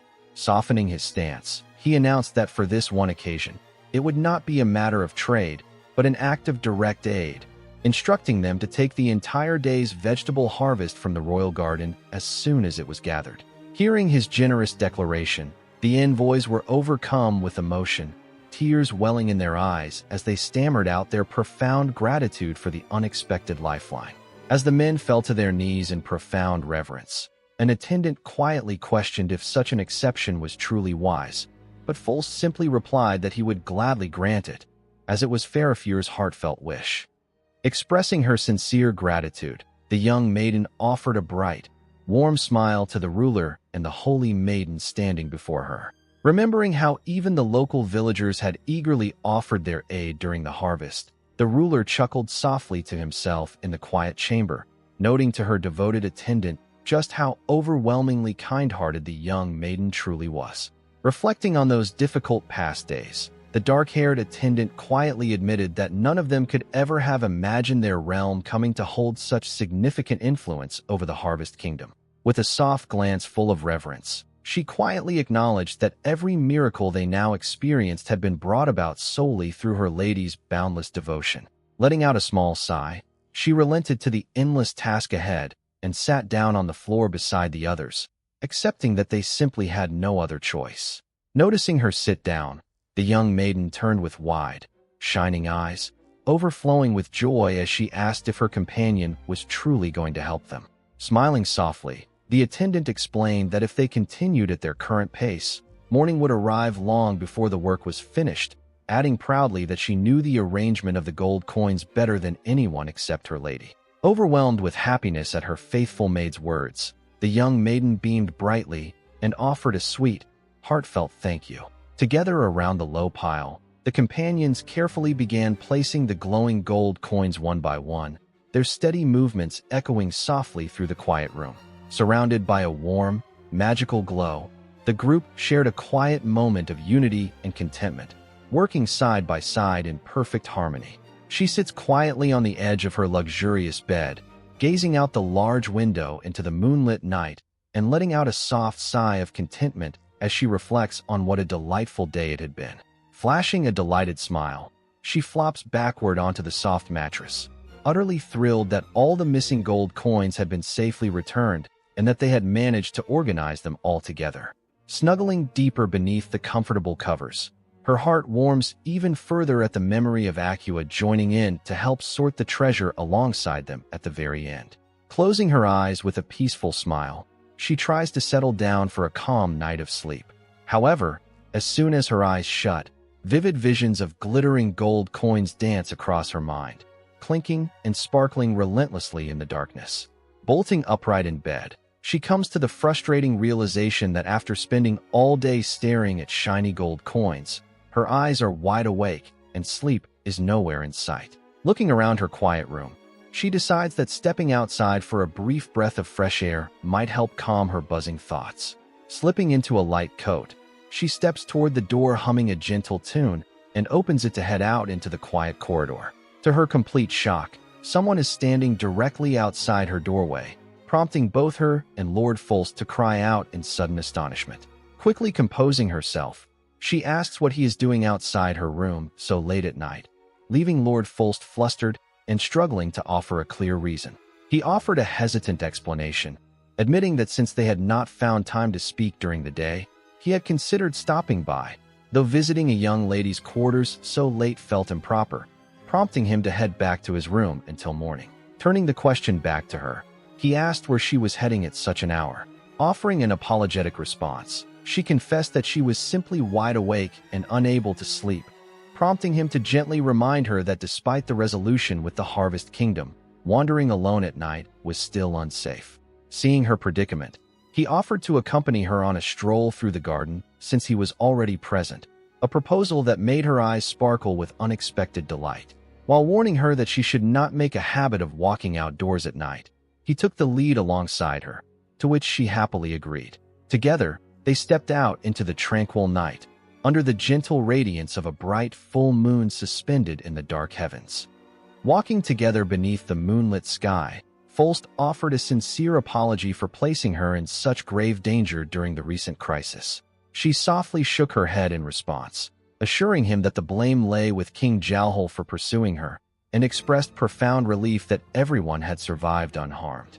He confessed that his fury had nearly overwhelmed him, admitting that he came close to striking Jalhol down several times, yet her presence by his side had kept his dark impulses at bay. She inwardly reflected on how grateful she was, knowing that having both him and her loyal attendant nearby had provided a deep sense of safety and comfort throughout the ordeal. He agreed that fostering further hatred between their kingdoms was unwise, yet he gently reached out toward her face, softly confessing that whenever her safety was at stake, he invariably lost his composure.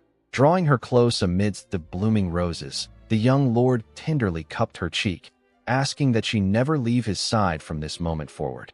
She beamed with pure joy, her face flushing as she eagerly accepted his plea without a moment's hesitation. Her whimsical interpretation of staying together led her to naively ask if that meant bathing together, causing him to flush crimson and frantically stammer that such intimacy was far too sudden for a wholesome relationship. She tilted her head thoughtfully, finding the idea innocent and fun, while feeling a surge of overwhelming happiness that made all her past suffering feel worthwhile. Meanwhile, he resolved that they must soon rescue her attendant as well. He wrapped his arms around her in a warm embrace under the full moon, promising to dedicate his life to protecting her and returning the profound happiness she had given him. He listened intently as she promised never to leave his side again, her cheeks flushing crimson as she breathlessly agreed.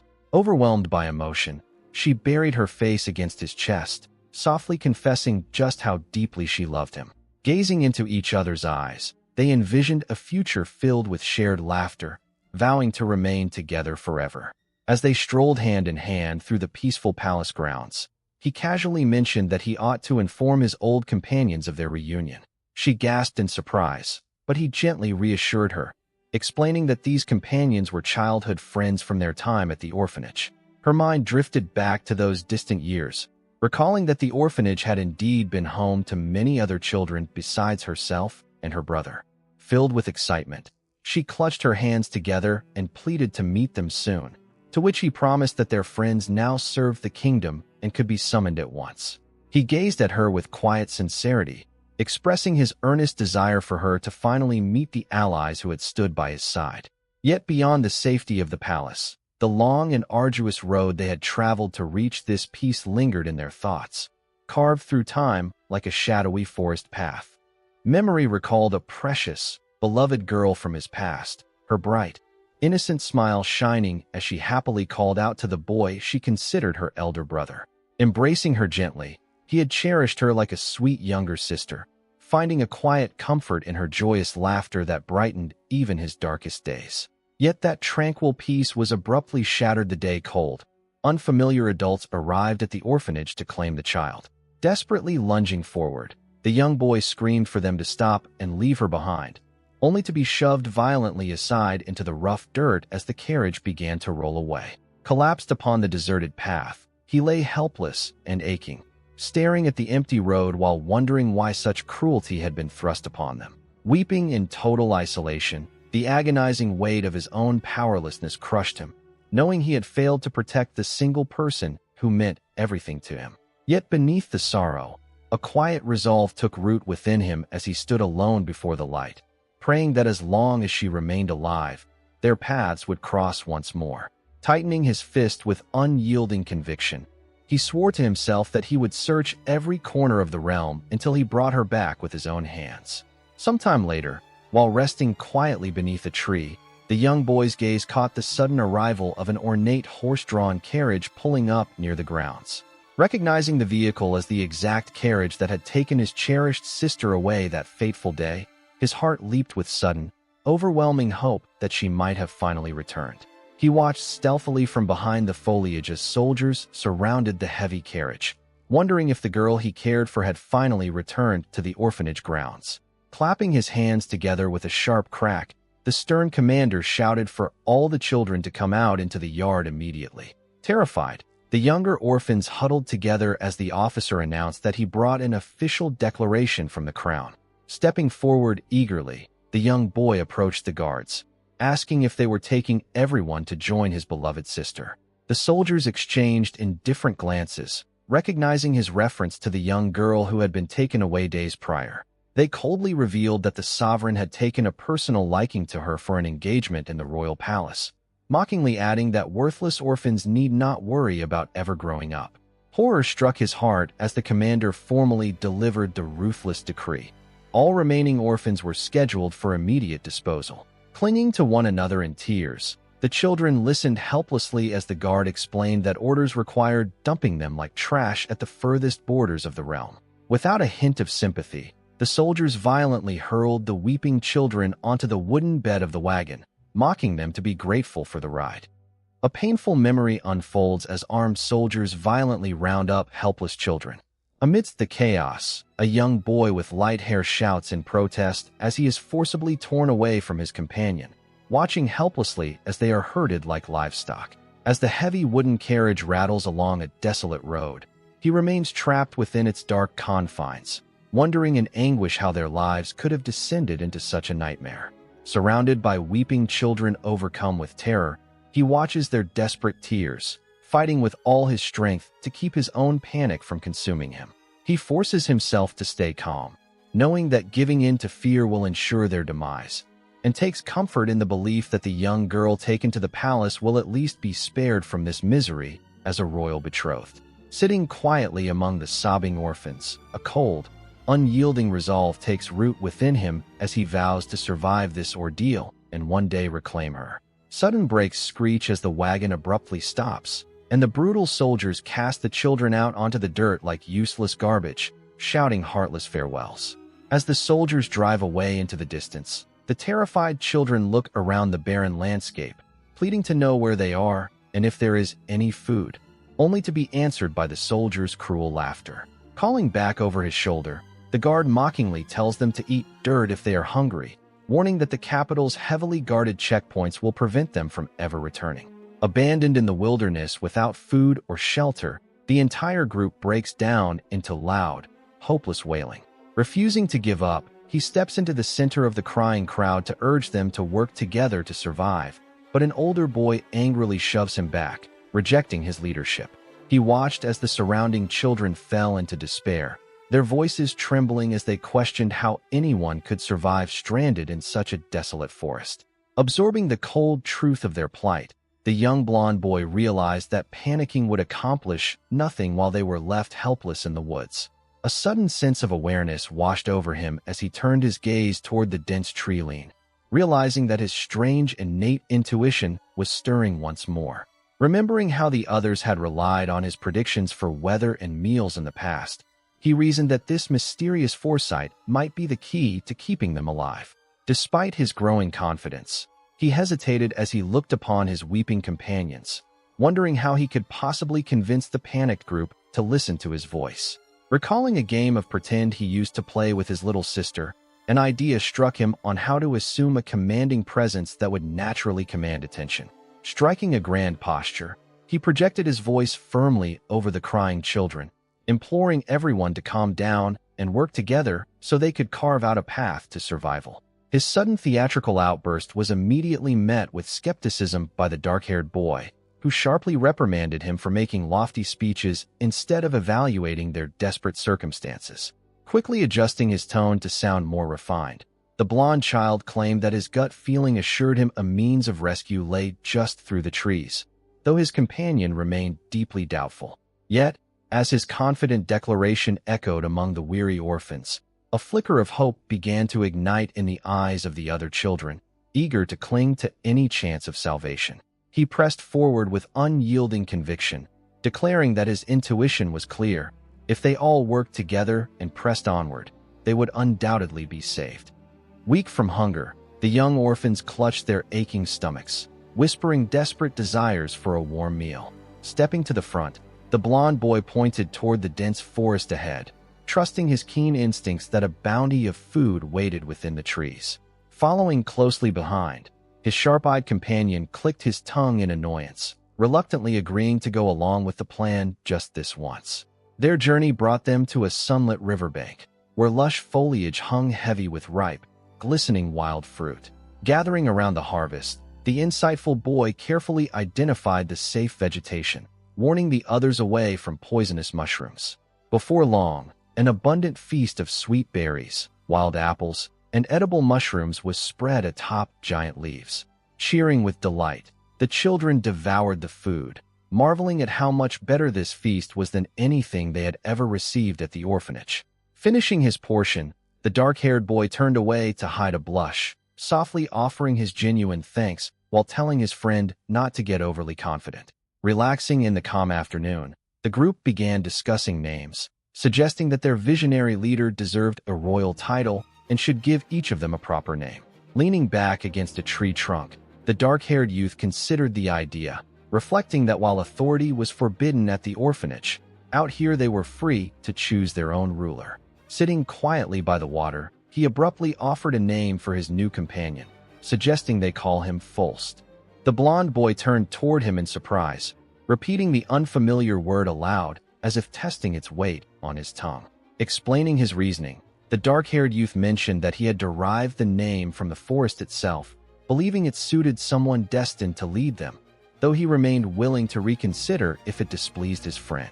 Overjoyed by the gift, the newly christened Fulst beamed with gratitude and praised the strength of the name, catching the other boy completely off guard as he tried to downplay his own thoughtful gesture. Determined to return the favor, the young leader rested his chin on his hand, thoughtfully pondering what kind of magnificent title he could bestow in return. After a moment of contemplation, he looked up with a bright smile and proposed the name Geo. Hearing the proposal, the dark-haired boy repeated the name under his breath, letting out a quiet sigh as a faint sense of warmth settled over him. A moment later, his composure broke into genuine laughter, delighted with his new name, while his companion breathed a sigh of relief, reflecting that he now viewed him as a true elder brother. Yet, the joy of the moment suddenly stirred a painful memory within Fulst, conjuring the distant, glowing image of the little sister he had once left behind. Overwhelmed by remorse, he buried his face in his arms, weeping quietly over the fact that he had never given a proper name to his own sister before they were parted. As the young leader sat in quiet contemplation, the other orphan children gathered around him with sparkling eyes, eagerly asking what names he would bestow upon them as their king. Taking on the responsibility, he began assigning names to each child one by one: Maddie, Fam, Rafi, bestowing identity and purpose upon everyone gathered in the forest clearing. That night, under the gentle glow of a crescent moon, the children slept peacefully side by side, their hearts finally at ease now that they possessed names of their own. Watching over his sleeping companions as dawn approached, the young leader felt a deep sense of relief, immensely grateful that he had given them the hope they needed to keep living. Clasping his hands together in a quiet prayer, he held on to the firm belief that as long as they stayed together, they could overcome any hardship that lay ahead in their uncertain future.